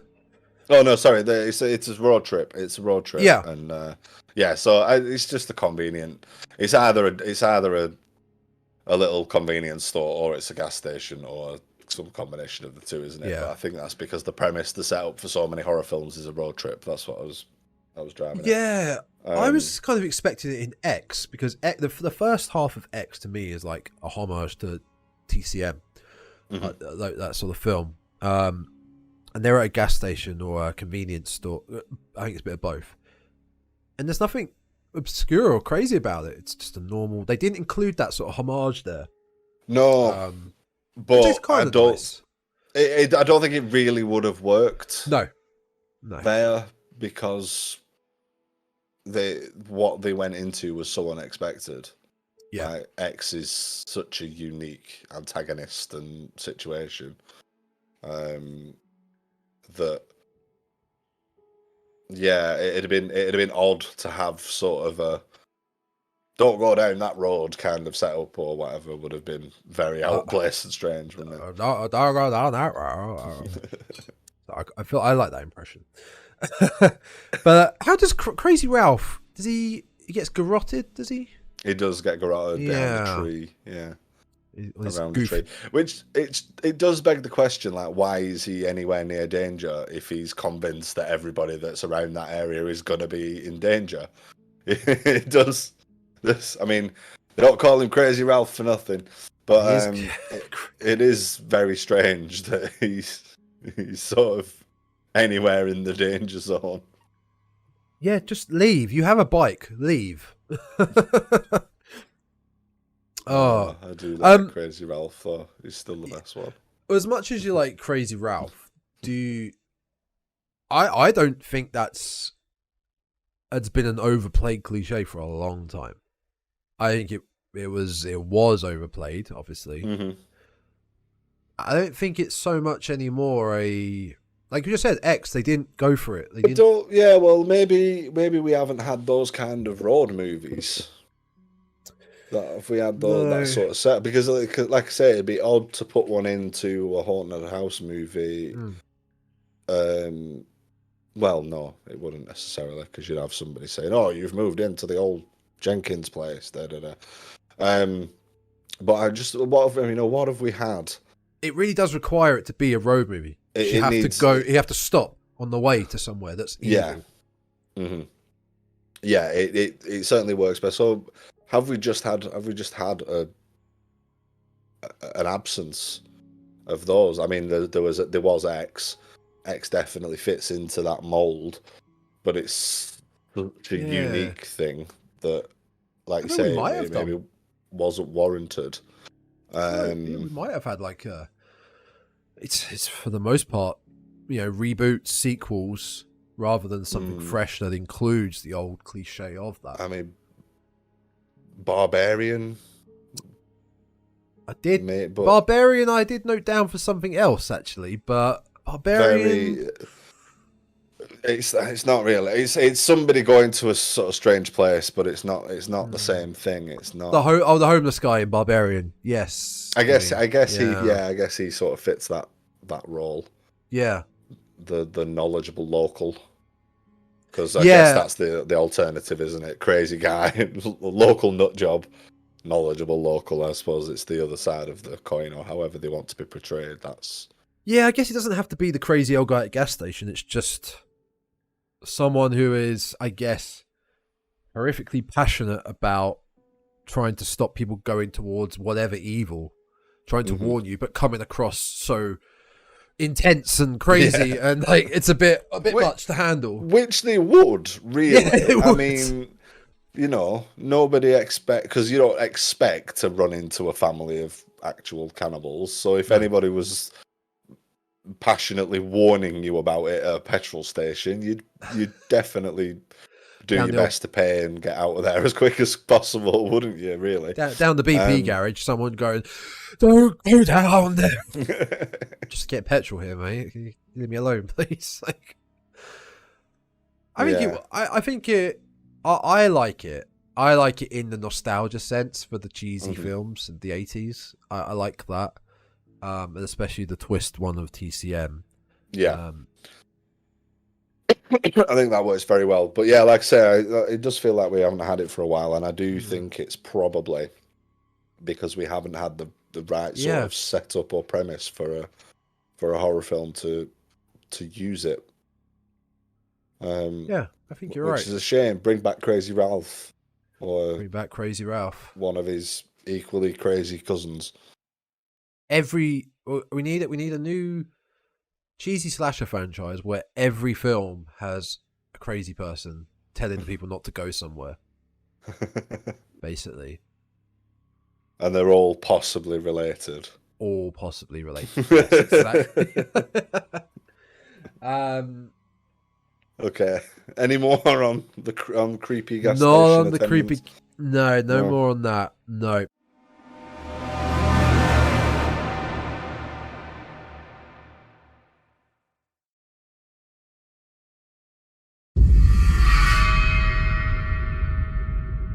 Right, sir. What are we on to next? What are Would we you like looking at? another trope, another cliche? I would like one, sir. I've got a doozy, or I believe it's a bit of a Right. doozy, Hit us. and I've titled this one, "Oh my God, it's just a cat." Have you ever noticed? I know what you're talking about. And I think I everybody, know I'm what sure you're talking everybody listening right now is going, "Oh yeah." Yeah. So you picture the scene. Your protagonist is walking down a dark, dimly lit corridor. They hear a noise. They approach a cupboard or a door or some other sort of opening, and oh, it was just a cat. Yep. And then generally they turn around and get actually butchered by whatever it really is out there, or not. Sometimes it's just in there as a thing, but it's always a cat. It's always a cat, and it's always a cat stuck in a cupboard, in some How did it get in abandoned there? house, or like some cellar, or somewhere where these poor cats just get stuck in these. How has it got in there? And it's just been left there for God knows how long. And why is the cat's first instinct to scream and jump at you? Would a That's cat the other not thing. be like? If it's not jumping out of a dumpster or out of a cupboard or out of some other container, they just jump out of the shadows. Yeah. And I watched while doing a little bit of last minute research for this, and I was looking forward to getting to this one and mentioning this one because it's always a cat and it made me laugh. Yeah. And I found a supercut of "Oh, it's just a cat" on YouTube. Okay. And not only is it always a cat, but they tend to use the same cat like screech meow noise to the point that it's almost like a Wilhelm scream of cat noise. I believe that. It's the same. I mean, by and large, there's some slight variation, but they've got maybe 2 or 3 cat screeches that get used over and over and over and over again. Isn't Alien's gotta be one of the Alien prominent ones? is the best. That is what I had as my best example of this. When forget the character's name, is off looking for Jonesy. Yeah. And finds him, and then finds what Jonesy's been hiding from, and buys the farm. But it's this is the one that has exploded and it's gone beyond. Yeah. This is used in Community, the sitcom. Oh, okay. And, Yeah. I mean, I believe it's one of the Halloween specials or something. But there's a scene in that where they're walking through a dimly lit cellar or something, and it happens over and over and over again. I think like 3 or 4 cats jump out at various points. But yeah, it's gone beyond, and it is a meme at this point. Supernatural, the TV series Supernatural, used it. It's in literally everything. Yeah, I just found quickly a short Reddit post regarding this. Actually, it's called Name. It's on the horror subreddit called "Name Movies with Cat Jump Scare Cliche," and someone had put Friday the 13th Part 2 and 7. Mhm. Now, God, I'm trying to remember. Like, Part 2 is Jason with the bag on his head. Part 7 is female protagonist with telekinesis. But for the life of me, I cannot remember these jump scares in there with the cat. I can remember the one from 2, but I mean, it's Friday the 13th film. Girl is in a dark Yeah. cabin and she approaches a window and it jumps through the window. It's probably the same scene more or less in Seven as well. Yeah, I think a Scary Movie film parodied it as well, where it's like the kitty. first Scary Movie. It's the parody of the garage door kill. That's it, and then it ends up being, oh, horsey, you scare me. Yeah, It's just random. Yeah. Yeah, I actually forgot about the horse bit. But I saw a supercut, like I said, on YouTube of various ones, and both the Friday 2 and the Scary Movie one was in there, which made me laugh a lot. Like I say, it's such a cliche that it's gone beyond. It might kind of fall in line with the Mirror one, where you. And if the mirror one is done with a fake out, that is, like we mentioned, the American Werewolf one is a straight up jump scare, but you also get the mirror one where it got like that, and it could just be a friend or sister, and then it's a jump scare. So you're getting the fake out of what you think is the jump scare, but it's not, and then suddenly the jump scare comes. So you think the screeching sound is a monster, whatever, but it's just a cat, and then your real scare comes. Yeah, quite often it does. Quite often I think it does dovetail with that, and they'll it's just a cat. Yeah, no, but it's like always drama. a cat. It's always, but it is always a cat. Always a cat. Rarely is it something else. Oh, hedgehog! It's just it scared me. Yeah, it's always a cat. Even in space, it's a cat. If you were clever, if you were a real clever horror director, you would use a baby fox at night. Oh yeah, that'd be terrifying. That's what you would use. Fuck yeah. Yeah. Oh, in fact, that reminds me. I did get terrified one night by a fox. This was years ago when I was at university, but I went for a cigarette out the back door. Yeah. And minding my own business, and just sort of felt like there was something else there. I turned around and this fox came running round the corner. Not screaming. I've never screamed so loud in my life. Wait, the fox was just running. It wasn't going like. No, it was no. It was. I mean, I know that they do. They make a horrendous sound when they're screaming, but no, it just ran round the corner. I mean, it wasn't expecting me to be stood there either, so it was equally as shocked. But does your cat meow much? He does, but not in a I'm gonna jump out on you. Yeah. Because the point of like a meow really from a cat is to somewhat communicate with a human. They don't do it with each other. My cat 99% doesn't meow. The only times you'll ever get a meow from her is if the door's closed and she's like, yeah. That's it. She doesn't screech. She does the odd hiss if she's pissed, and you like get away. But I think it's really it's a bit overkill the way that this is how cats are. Oh yeah, definitely. Oh no, I mean my cat is particularly vocal. In fact, he was, my door's shut now, so he has been crying outside it a little bit. But he cries when he wants just attention. Generally, it's usually for food, but when he wants somebody to come and get him. But yeah, he never once yet has he like jumped out screeching while I've been walking down a corridor or up the stairs or anything like that. That's never happened. And I'd argue that they wouldn't do that quite often. No. I mean, maybe they'd get startled and run off, but yeah, it's I don't know if it's ever accompanied with that. What I swear is the Wilhelm scream of cats yowls. I think I can pass on that cliche. I think I can. Well, I take it or leave it, but I'm good without it. Yeah, I mean, there are just other ways. If I get it, and it's like, I mean, we've talked about how we feel about this sort of fake out jump scare stuff anyway. But if you really want to do it, there are lots of other ways to do it. Yes. It doesn't need to be a cat jumping out, screeching. I mean, pick another animal for a start. Just that'd be one thing you could do. Try a horse. Yeah, be brave. Try something big or something really out there like an otter. I don't know. Oh, they do that. They're so cute, but they're so cute. Damn it.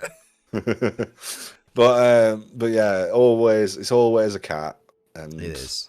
yeah, definitely that can be put in the bin. I think get another idea, try something else. Not so much a segue, but on this, I haven't written this down. I've just thought on the same lines of animals being in the cliches. You've got that one. I can't think of too many examples, which is great. But say the characters are in the house, the dog outside is barking at the evil incoming. Mm-hmm. In fact, no, it happens in Halloween. It happens in Halloween 1. Annie's house. Well, no, not Annie's house. The house across from where Laurie's babysitting and Annie is babysitting the kid. And Michael kills the dog. But Annie is just like, what are you doing? Calm down. Be quiet. They never actually go to see what is going on. Like, the dogs are smart. Yeah. They could be barking at an intruder they're not aware of. That's kind of like your yeah. warning system, the dog.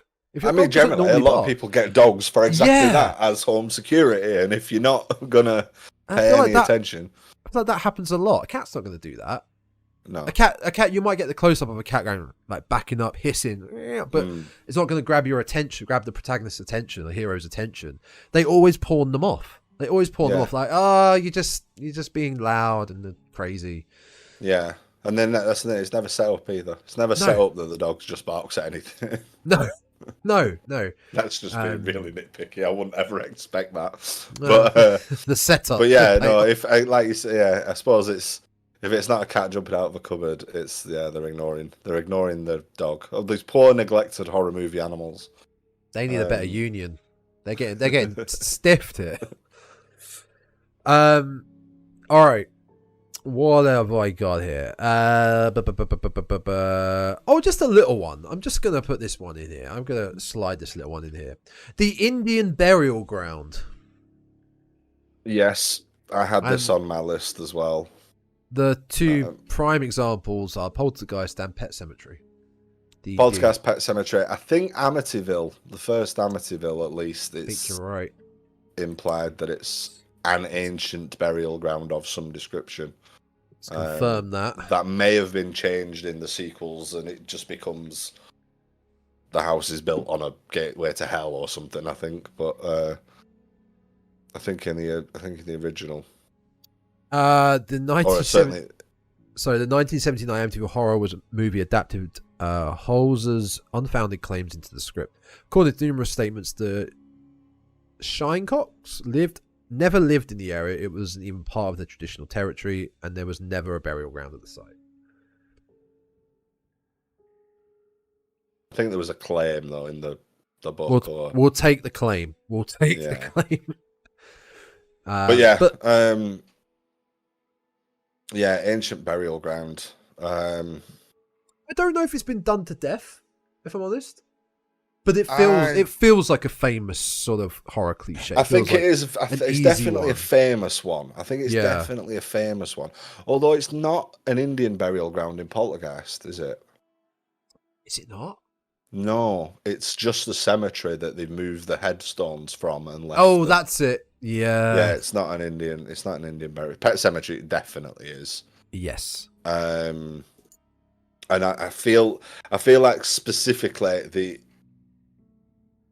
Indian burial ground is Native American Indian. the burial Native American burial ground. Yes. Is the cliche, is the big cliche one.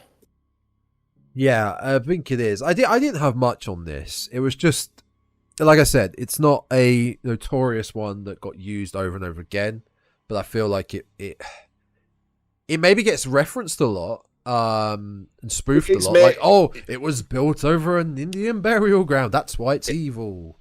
It may be that. It may be that there's not actually that many, but people kind of believe Maybe via osmosis. that it was.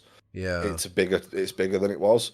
Yeah, I mean it's woefully inaccurate as well, because I don't think there is such a thing as No. burial ground in Native American cultures.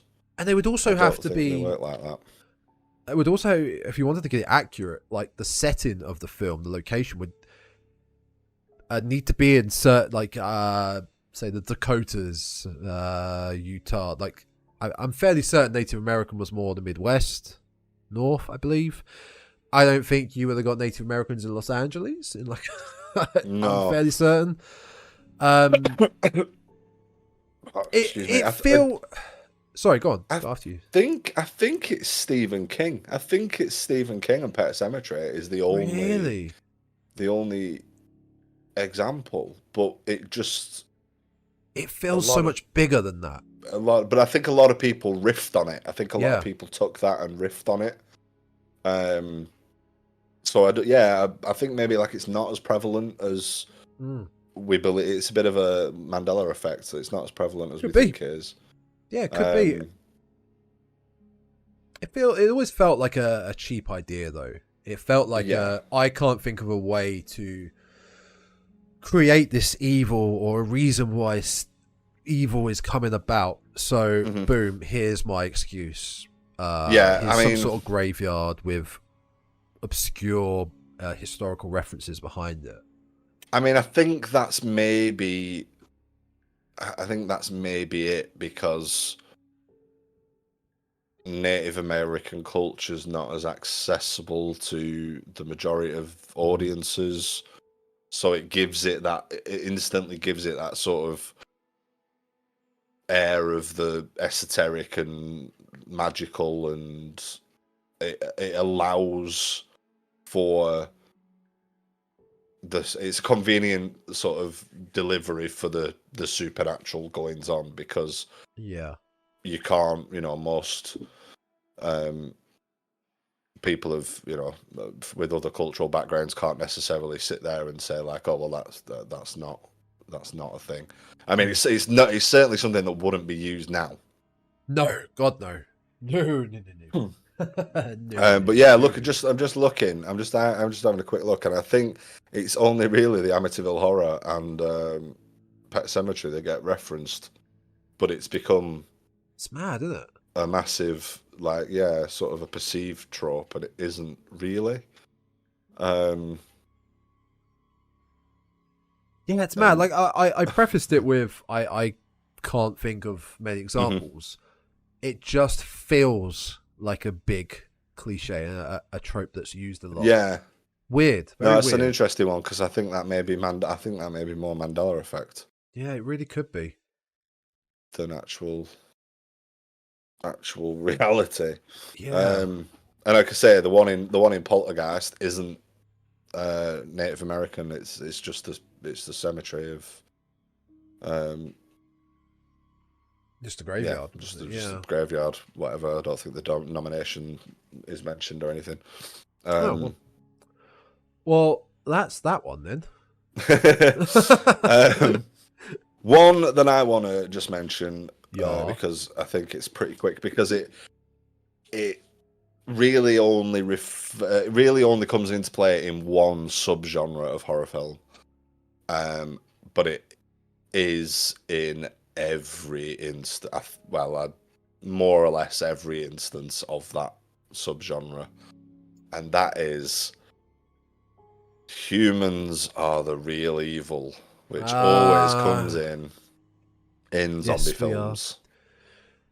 I mean, it's not entirely inaccurate, but I would like to see some post-apocalyptic zombie stuff, or something of that ilk that doesn't fall back on actually the real danger is other people.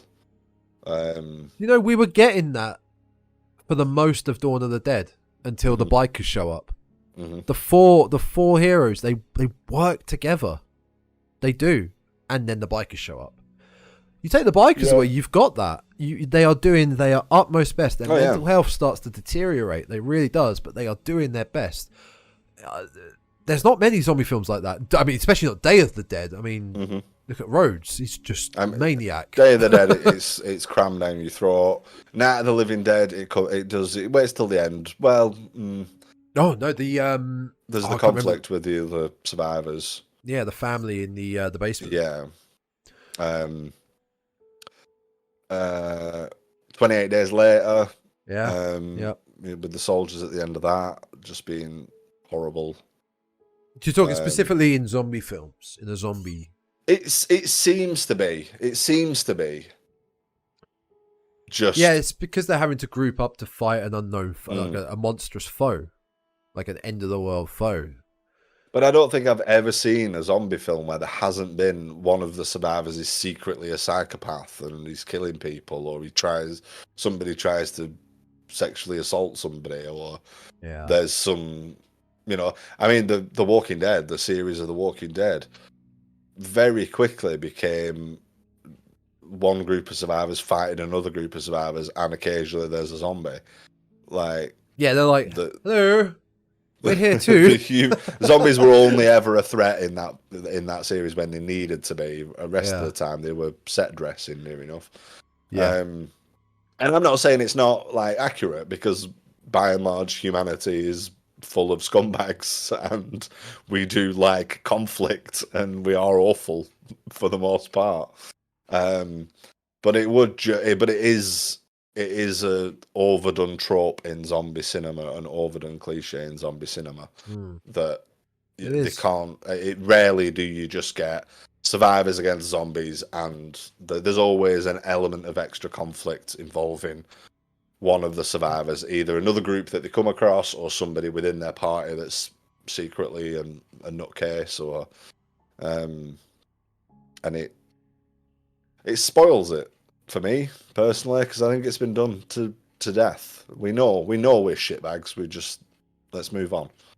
Let's just make it about zombies. That could have things like that could be integrated into whatever story, just to give more of a dramatic side. Because looking at something like Wreck, it might not be a zombie film, it's a possession film in a way. Our group of heroes, they're more ecstatic, more what's the word?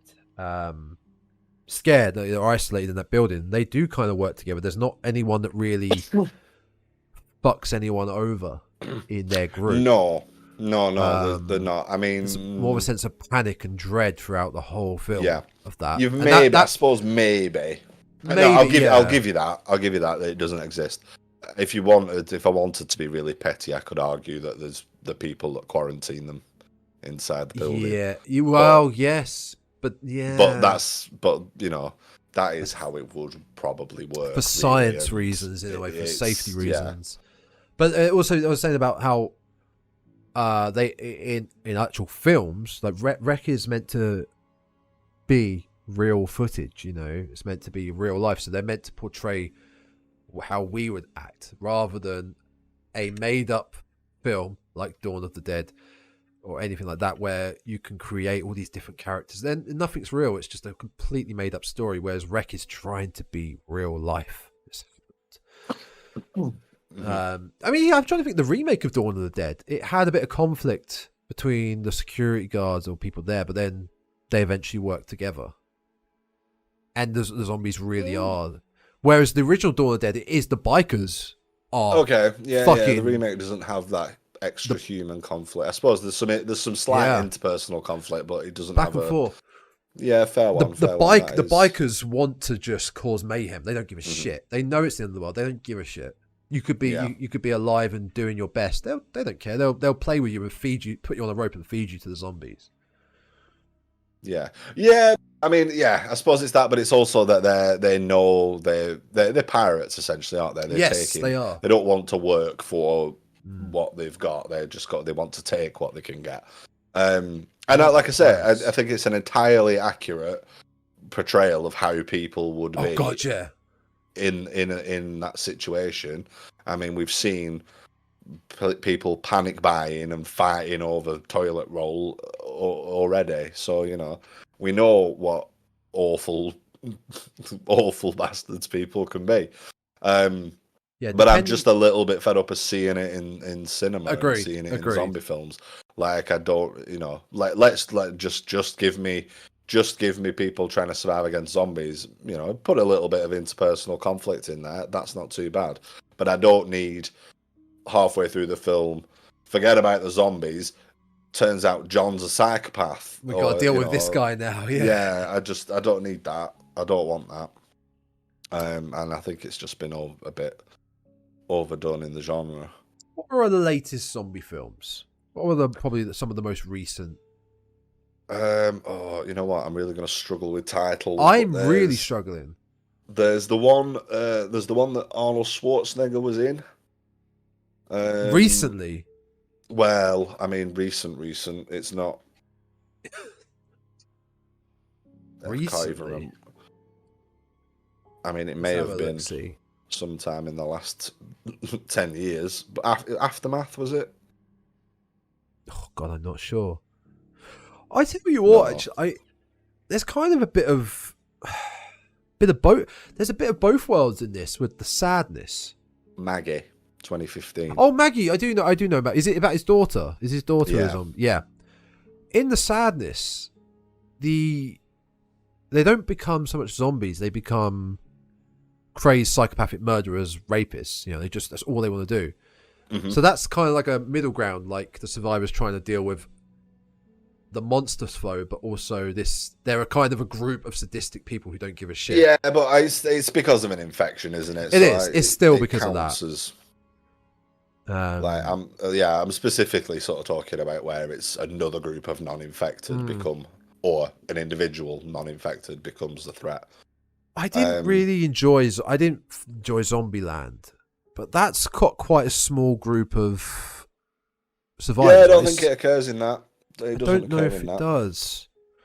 So there are exceptions. I'm sure, you know, I think I was maybe a little quick to say it's every single example, because it's clearly not. But I think it's more a case, actually, now I look at it, I think the zombie franchise it's obviously been overplayed. It's played out as a franchise as a whole, and I think The Walking Dead did that.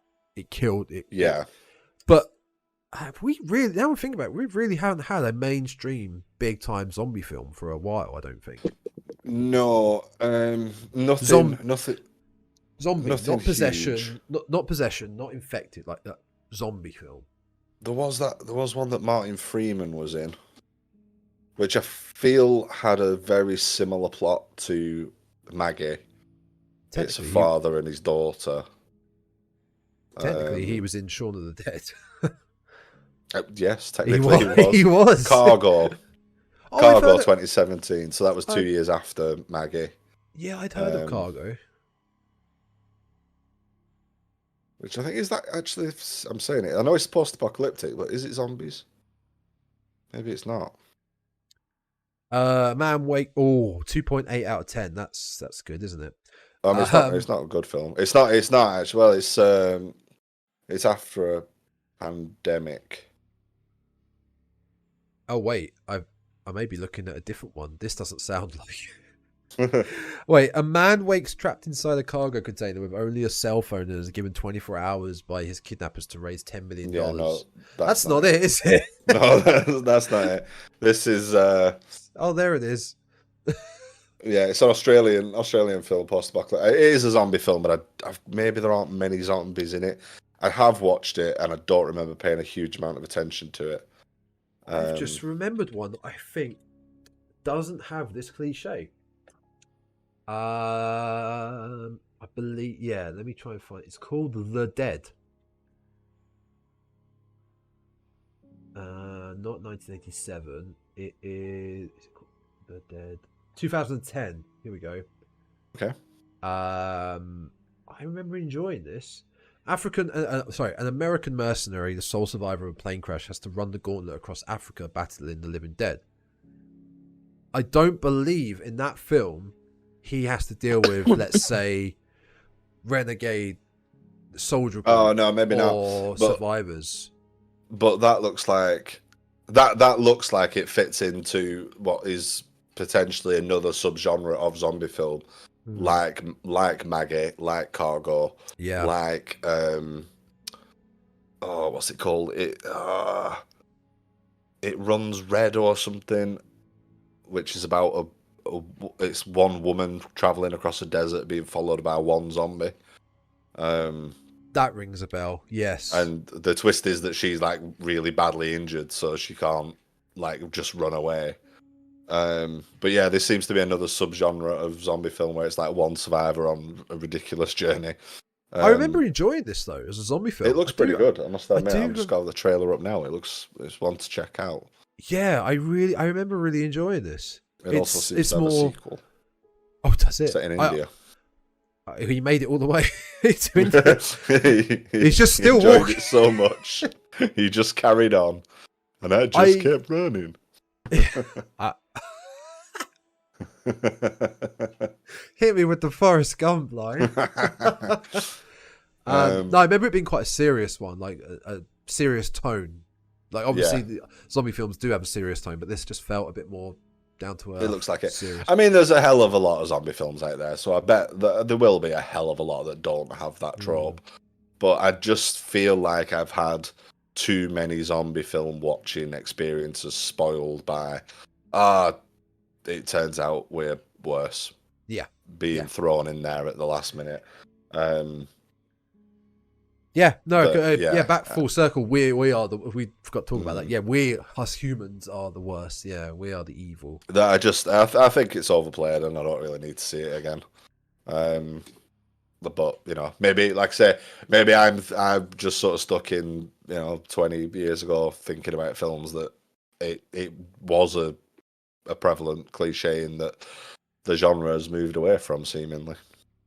I agree, and the one thing I will always point it down to, unfortunately, is I think The Walking Dead, which obviously popularized zombies in the modern era. I think when you tell people about The Walking Dead, it's like, oh no, it's not actually about the zombies; it's about the human conflict. It's like, yeah, we're dicks, we're arseholes, we're just watch something else then. we're just animals. Yeah, we are the evil, really. Right. Where should I go? Where should we go? Scroll up and down. We talked about we did mention Cabin in the Woods. Cabin in the Woods. This isn't so much the cliche, but is that a cliche? Cabins in the Woods. Well, now you say it could be. It kind of could be. I'm talking about the film itself. I was never the biggest fan of it, but I think the reason I wasn't the biggest fan of it was because it's like, this is just playing on the cliches. Playing on the cliches. I think that's the reason why I didn't like it. I think I need to go back and watch it at some point because I feel like I'd enjoy it more if I just didn't take it so seriously. I took it seriously at first. I'm like, I felt this felt really lazy because they are focused on the cliches rather than appreciating. No, that's the fucking point. That's the point. I think you would. I'd say give it another go because I really liked it, and I was expecting a film, a horror film about a straight horror film rather about some kids on it might turn out to be a slasher or a possession film, Evil Dead kind of vibe, but I was expecting a straightforward horror about kids going off and spending a night in a cabin in the woods and bad things happening. I was totally blindsided. I knew nothing about it going into it. I was totally blindsided by what actually turned out to be the premise, and really enjoyed it. Yeah, I did. My only criticism is that I wish they depict a different monster, but because looking at the board of what they had to play with, there was so many good options, but. I didn't write down like loads of films, just that one specifically because it is a cliche in itself. I mean, as a whole thing. Your main cast of characters has the jock, the incredibly pretty girl who is pretty because she's pretty, sort of thing. Yeah, you got the nerd, stoner, the stoner, the nerd, promiscuous one, the nerd. It's all there. It's all there. And also is the cabin, which I guess we can go into. Yeah, the cabin, which I assume you've probably got down. Have you got the cabin in the woods? No, I don't actually. This again feels like in the Imperogram, the cabin is synonymous with Evil Dead, right? Especially 1 and 2, and the reboot. Cabin Fever as well has one. Actually, now we think about it, it's a scary plot point thinking about, you're alone in the woods, you got the cabin, and it's just silence, and it's very creepy. Especially when you live in a hustle and bustle, a busy area, suburban area. There's always someone around. There's always another house. Cabin in the Woods. Yeah. I don't think it's played out too much. I think this comes back to, if it's done well, it can be a great cliche, a great cliche if done well. Yeah. No. Well, again, I think it might be another Mandela effect that we think it's maybe more prevalent than it is, and maybe arguably it isn't. But that's because of like the big impact of probably the Evil Dead. It's probably entirely on the Evil Dead. Maybe to a lesser extent, Friday the 13th with Jason's shack. If you could say to people, "Oh, we're going a weekend away. We've got a cabin in the woods." You might get people going, "Oh, yeah, spooky." Oh yeah, spooky. So. It's like, yeah, but where's that come from in your head? Well, via osmosis, where's this idea of it being spooky come from? Like, yeah, Evil Dead, Friday the 13th. It's not a common cliche, but it feels like it is. No, but again, I think it's one of those things that's run. It's like the chainsaw wielding hockey masked killer. Where did that come from? Yeah, that's just become sort of, it's a mismatch of different horror cliches potentially that's just been sort of thrown together into the cultural milieu, and you've got Cabin in the Woods, and the Friday the 13th franchise, there's a lot of cabins in woods in there, with killers, Evil Dead being a big one. The chainsaw and hockey mask, that's Jason never. I don't think he's ever once used a chainsaw. No, I don't think so either. It's obviously Leatherface, and by extension, Leatherface has never worn a hockey mask. Probably doesn't even know what hockey is. Probably. So many people have just not down in Texas. They don't play hockey down in Texas, do they? Eminem picked it up and did it as a gimmick for one of his tours. I remember. Yeah. Simpsons used it. Simpsons have used it. That's what I was thinking of. Hey, bud, you want to see my chainsaw and hockey mask? So, it's just one of those things that's become. It's come from somewhere, and it's crept from horror into. And I think even things like the Fresh Prince of Bel-Air would have had an episode where they went camping and there was a Friday the 13th reference, or I'm sure I could even picture it. They even did the bit. There's an Only Fools episode, Only Fools and Horses episode, where they go. It's called Friday the 14th, I believe. Mm-hmm.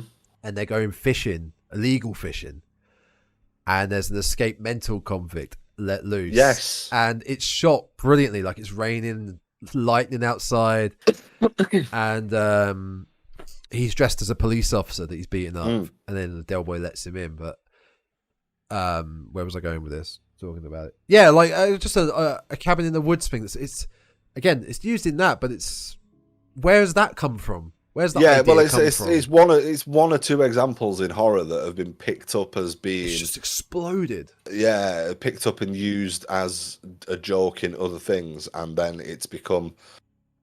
It's in people's heads. It's gone back around that there are loads of examples in horror. Actually, maybe there aren't. All right, I should have done my research beforehand, but I've just typed it in. 18 of the best Cabin in the Woods horror movies. Right, let's have a look. What we got. The Strangers. No, that's not in the woods. That's in the suburban area.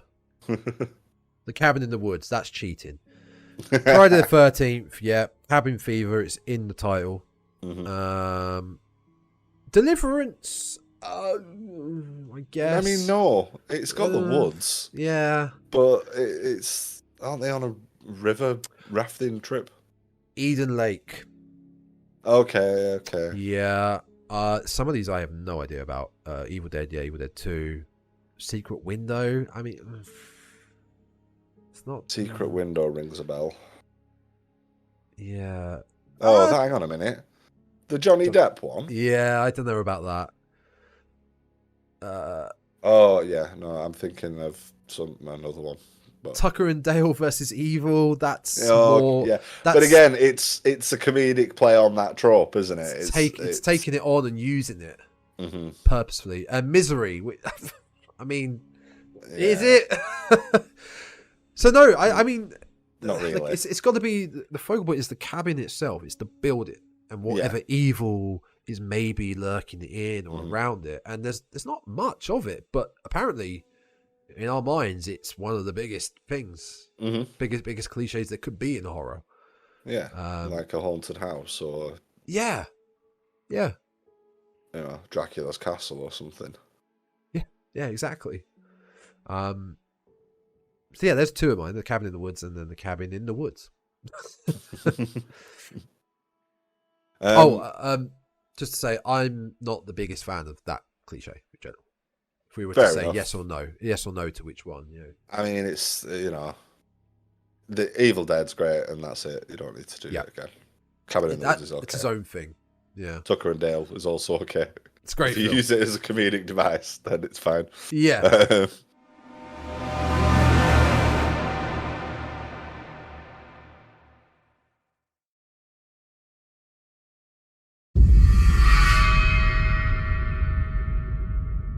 Well, there's a couple of short ones here, and I think they mostly pertain to slashers. So I think we can maybe just smash all these together and see what comes up. But we have victims falling over while running, Oh, nobody turning the light on, yeah. Oh and god. running upstairs to hide. Yeah. Oh Which- boy. Oh. I think Which the I feel, worst- I feel are some of those ones where it's like, and just to throw another one in, the car won't start, and I feel it's just one of those where everybody got, oh yeah, but you might not necessarily be able to pinpoint exactly which films it happens in, but you know it's there, it happens a lot. I want to tag on to that falling over while running one is falling over while running, but not getting back up and crawling, looking at the killer. It's always a really bad fall. Yeah. It's always a really bad fall. Now, I'm willing to accept that if you're being chased by a hockey mask wearing, chainsaw wielding psychopath who's just come running out of his cabin in the woods, that you might be a little bit startled and maybe a little bit more prone to falling or stumbling or tripping over something. But really, how often do people trip up while running?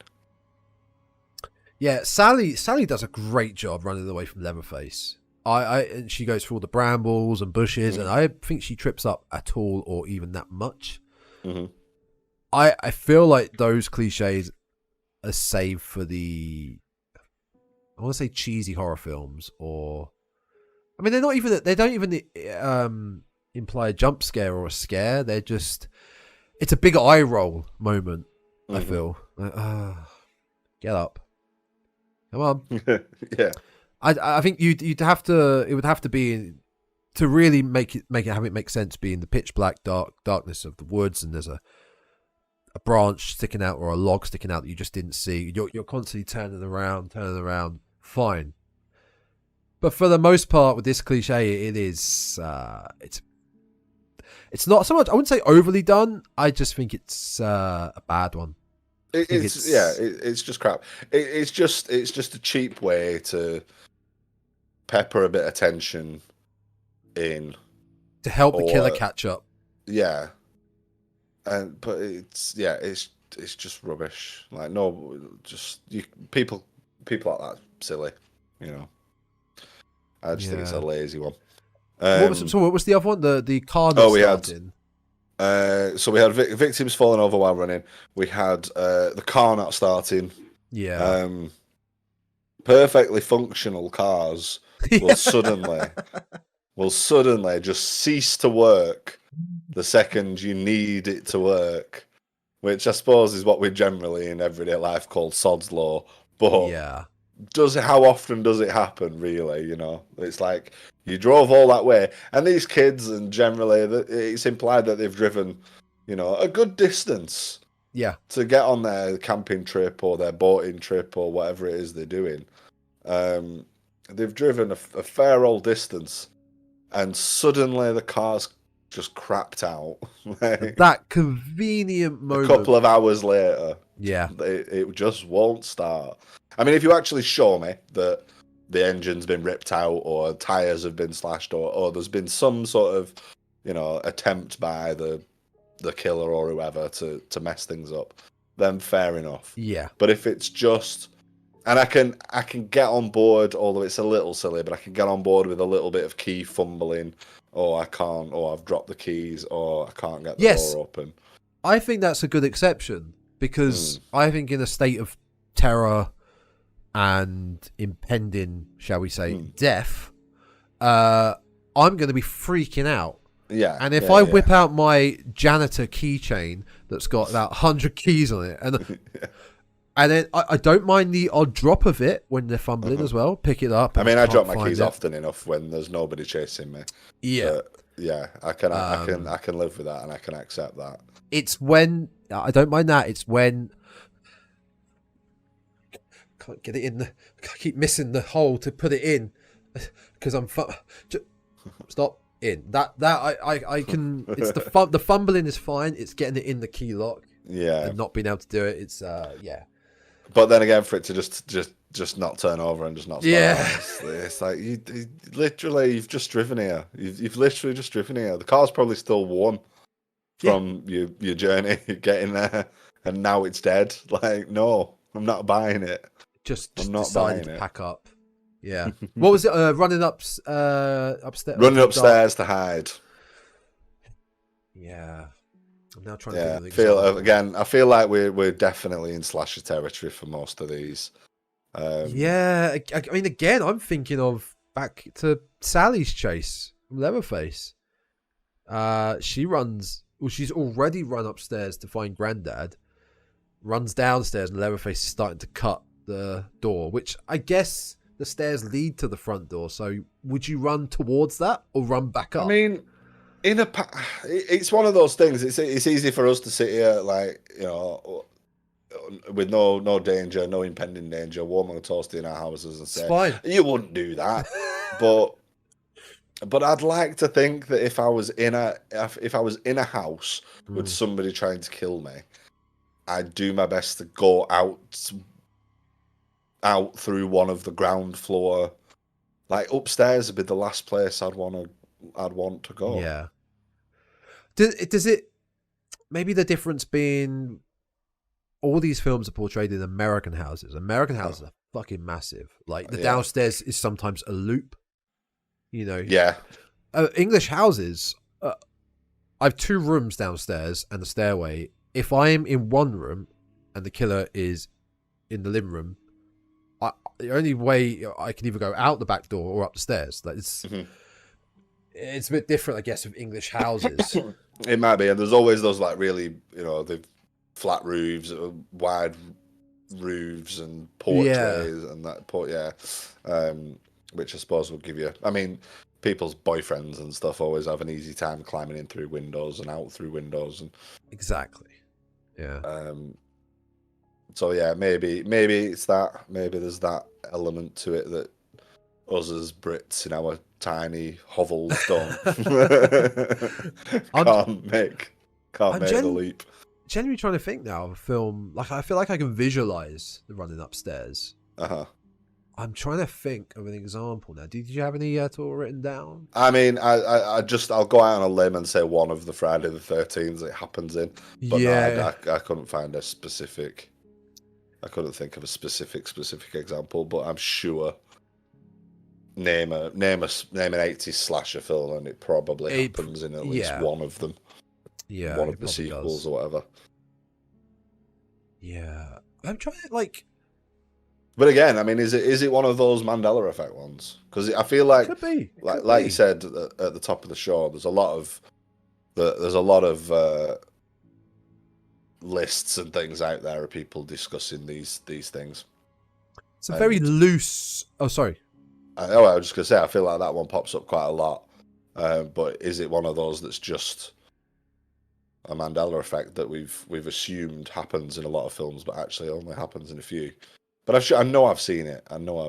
Yeah, it's a very loose example. Very loose. Yeah. In Return of the Living Dead, the I don't know what you call him. He works at the crematorium, the morgue. I can't burns the bodies. I can't remember what you would call it.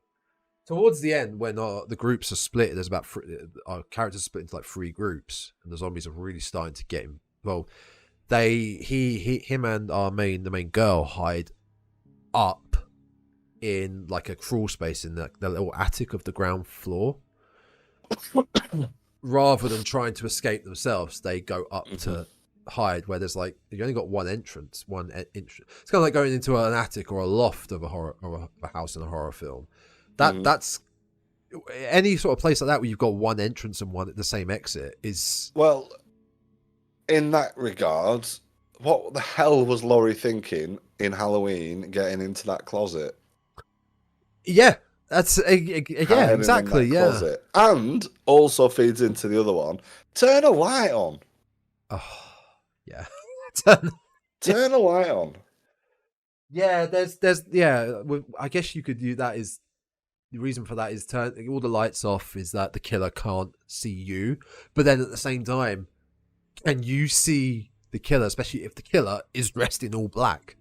But the amount of times that, well, I mean, there is that incredibly excellent shot in Halloween where Michael just appears. It's so perfect. You know, if the lights, I mean, I may be ranting about this. Does the power get cut? And I'm just forgetting it. I can't remember. And if that is the case, then fair play. But I think this still stands as a cliche. Turn the light on. Just turn some lights on. That's a good point. I'm genuinely trying to think now. I don't know if I think the power may get cut. How am I blanking on that? Because when she had the kids there, they were watching a horror film. So I think most of the lights were off.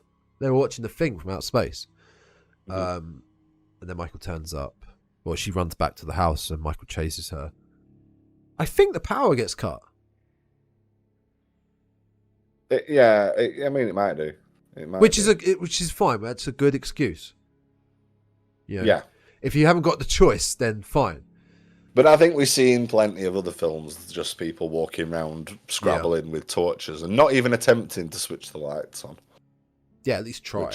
Which should save them. I mean, to be honest, in most of those situations, the actual thing to do would just be to get out of the house and just leave. Like, even if your car's not starting, just start walking. Like, just get as far away from those places as you possibly can. Pick a straight line and go. That's all you gotta do. Run to the next town. That's a good cluster of 3 that kind of go hand in hand, I think. Yeah, I felt they all sort of fit into the same vein. You got another one for us? Oh, should we just get this one out of the way? Should we get the if you're gonna have sex in a horror film, it's kind of likely you're dead. Go on, do it. The Halloween franchise and Friday the 13th franchises are plagued with this. Plagued with it. And it is one of those ones that once you've seen it once or twice, you instantly hits your brain and you're like, okay, well, yeah, they're gonna kick the bucket, aren't they? It doesn't really add anything to the film. Sometimes it can add a reasoning of 2 people are preoccupied with each other, which gives the killer a bit more of a chance to have his way and take them out. Or even an inventive double kill. Yes, I feel like people quite often get pinned together in more ways than one. I think that is how they die in Halloween 5. They're in a barn, and I think he uses the pitchfork to get both of them. Yeah, I'm fairly certain. I'm pretty sure. Well, doesn't that also happen in the original Friday the 13th? A double pitchfork kill. Yeah, or is that in 3? I think 3. I think it does happen. Yeah. Yeah. Also in part 6?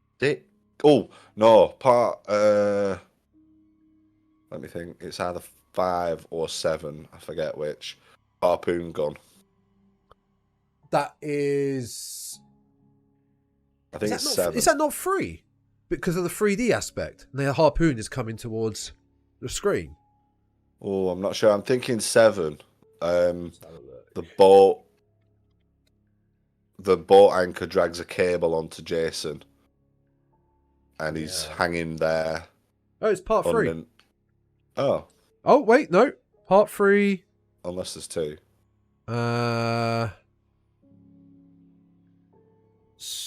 Spear gun. Oh. I'm just gonna send you this image. Is this what you're thinking? Because that's part 3. No. It's not that one. Okay. That's from the game. Oh, is it? Yeah, that's the screenshot from the game. Oh, that's balls exposed right there on the screen. Okay, here we go.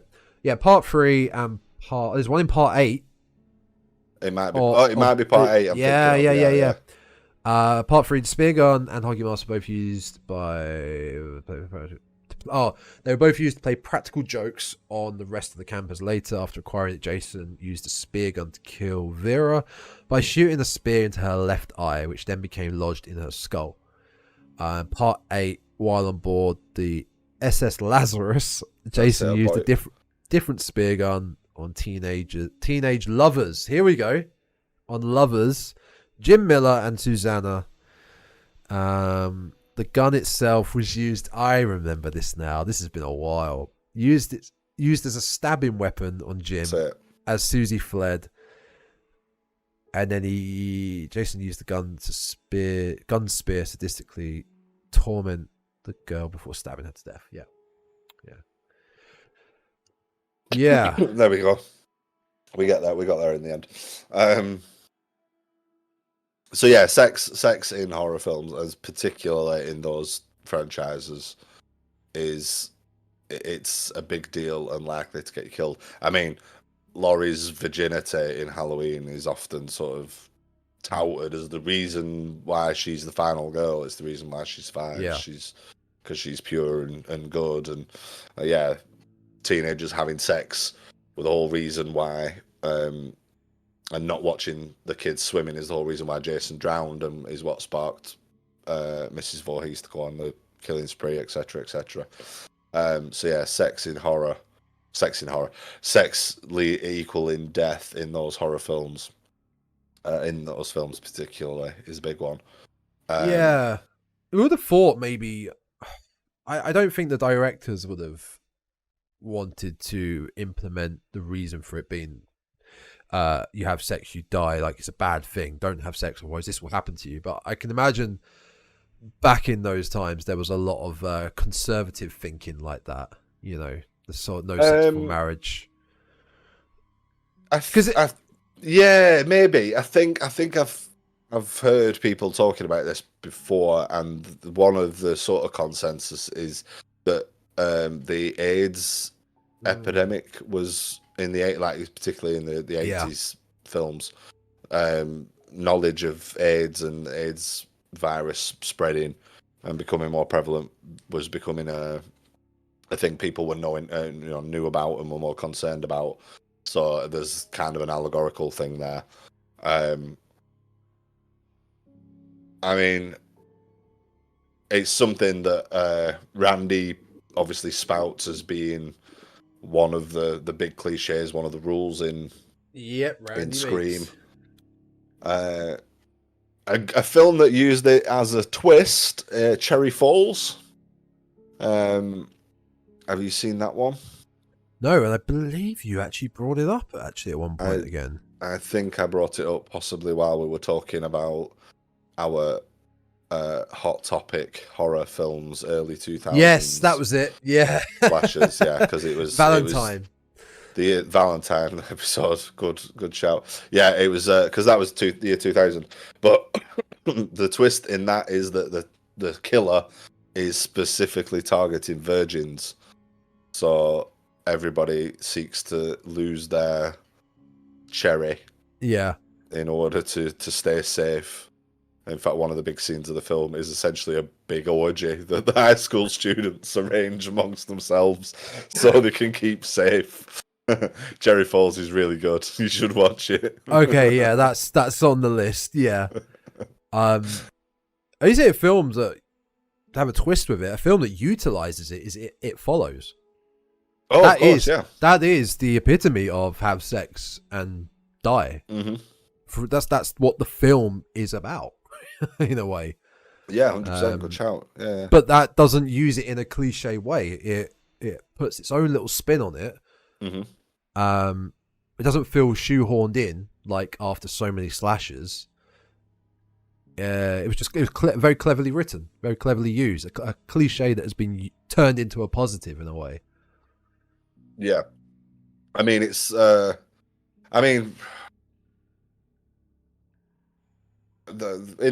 the older slashers, particularly, I guess it was a good excuse to shove a bit of nudity in there as well, wasn't it? Yeah. So you've got your two main attractions to get people in the cinema watching your film: gratuitous violence, bit of boob. Hand in hand. That's the 80s slasher in a nutshell. Yeah, it really feels that's. I mean, it's spread across horror. This have sex and maybe die, but it feels like the cheesy slashers. That's where it's at. That's where you think instantly.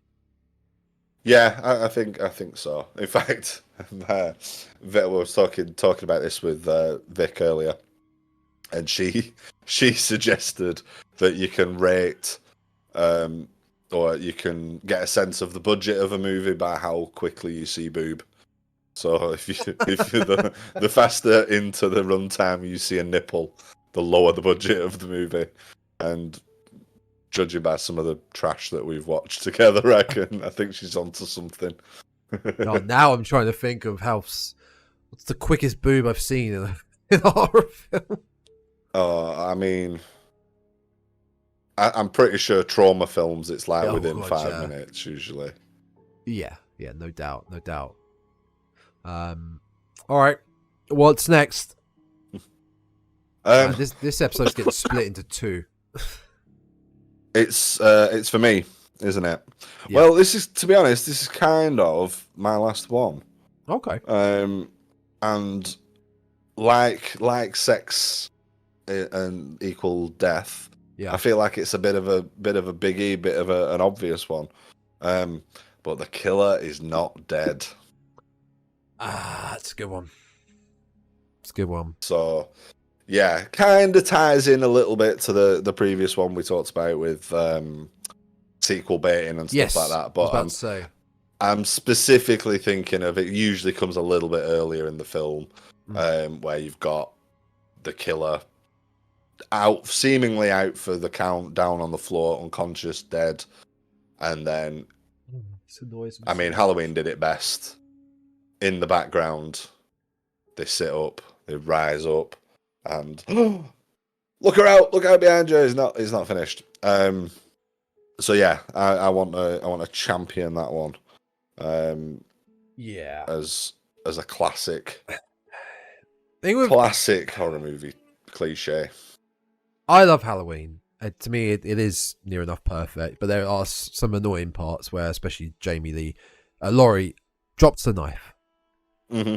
Drops the knife when he's down, and like you mentioned, the killer gets knocked down, and the door's the other side of the killer, and need to be careful to step around it, take the mask off, find out what's going. Particularly in the Scream films.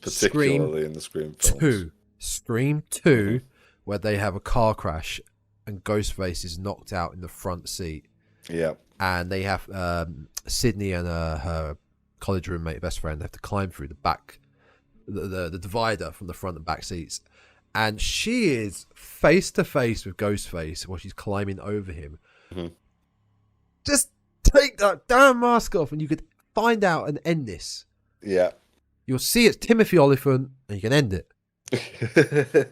I mean, not only take the mask off, but go and find a bit of wood down that alleyway and give him a shoe, give him a thicking.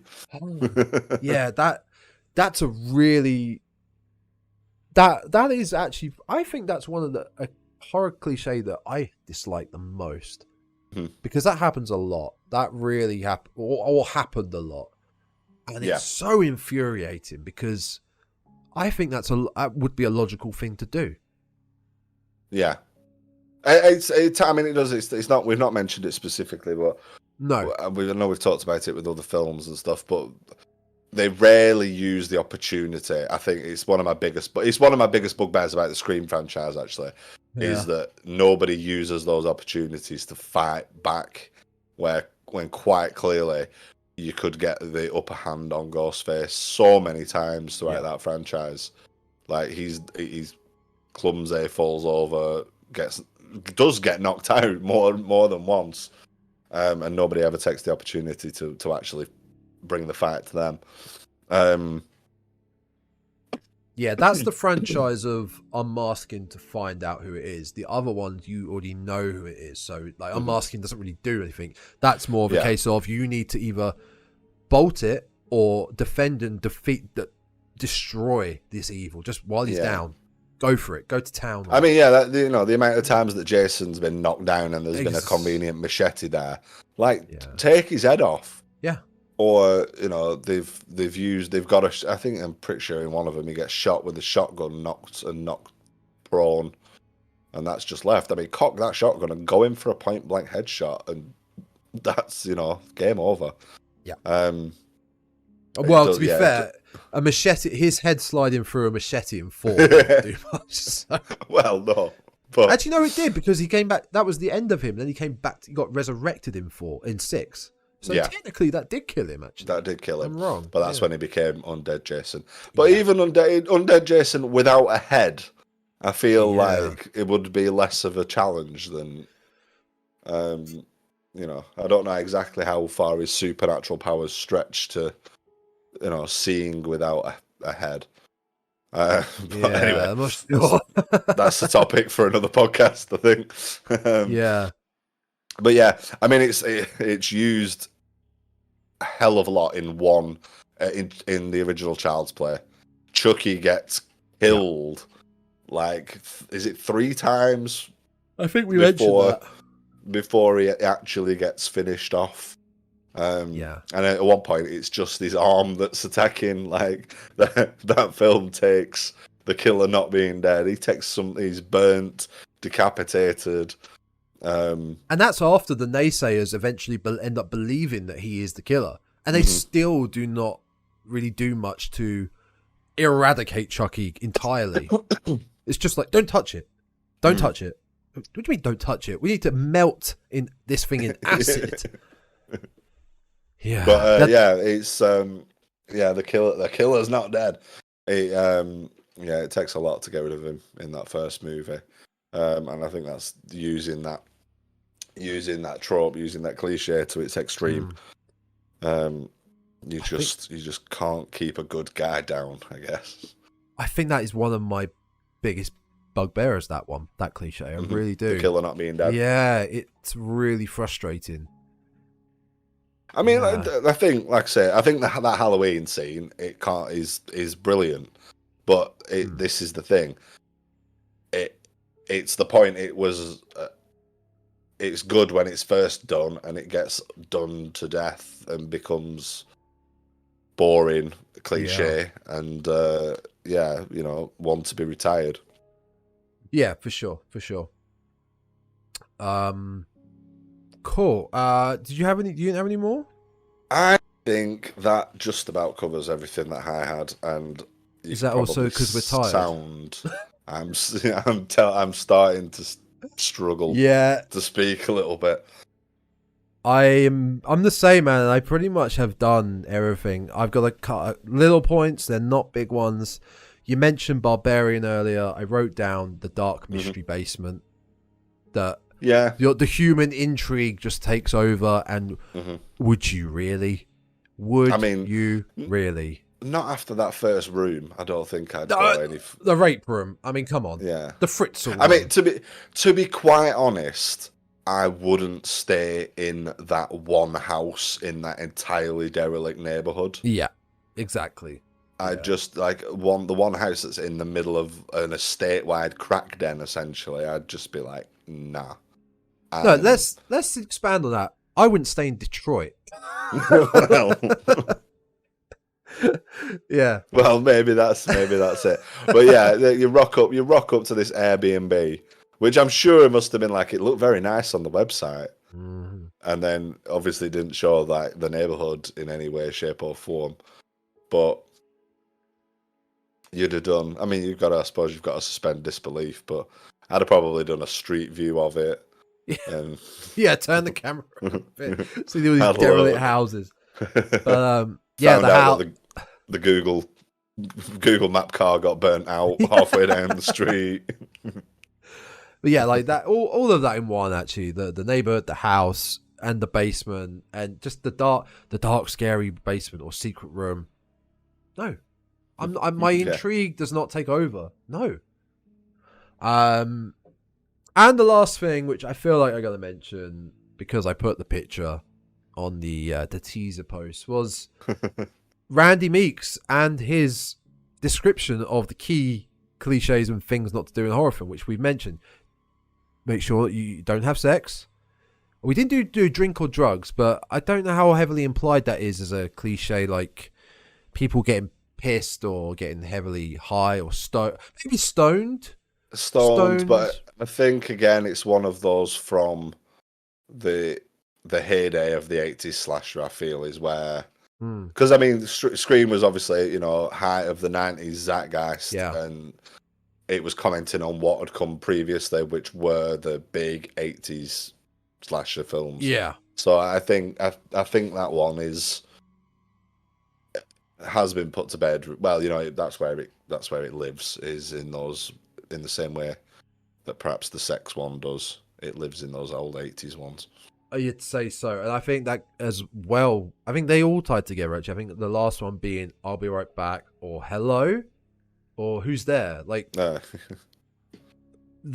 shouting of hello? Who's there? I think that's also been played out maybe in a Simpsons or Family Guy with the killer going, "Oh, hi. Hello." To me, that's really bad writing. I mean, well, at some point, if you're in your house and you hear a scary noise, if you lived with someone, maybe you'd go, "Hello, are you there? Is someone there?" If you lived alone, I don't know if you'd say anything.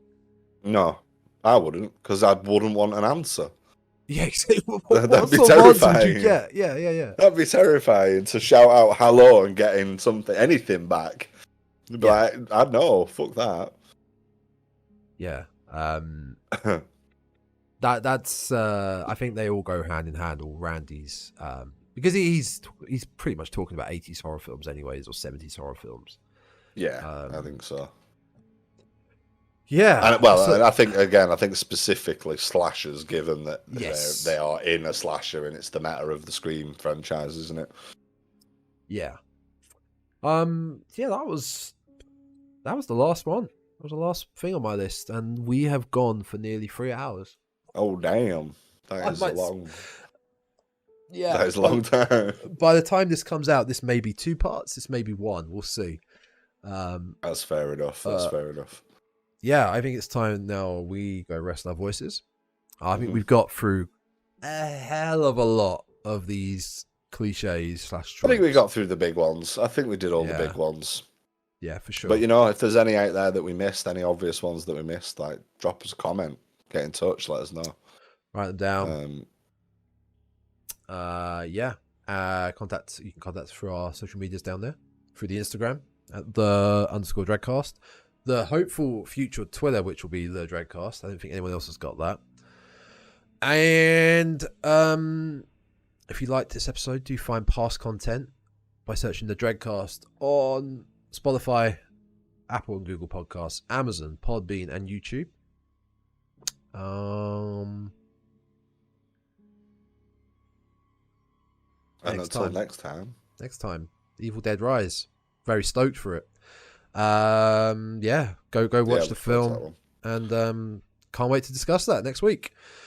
Looking I think forward to it, man. That's it. Let's go to sleep now because I'm dwindling. Okay, guys. Thanks very much for listening. Until next time. Thank you, everyone. Stay spooky. Stay spooky and sleepy.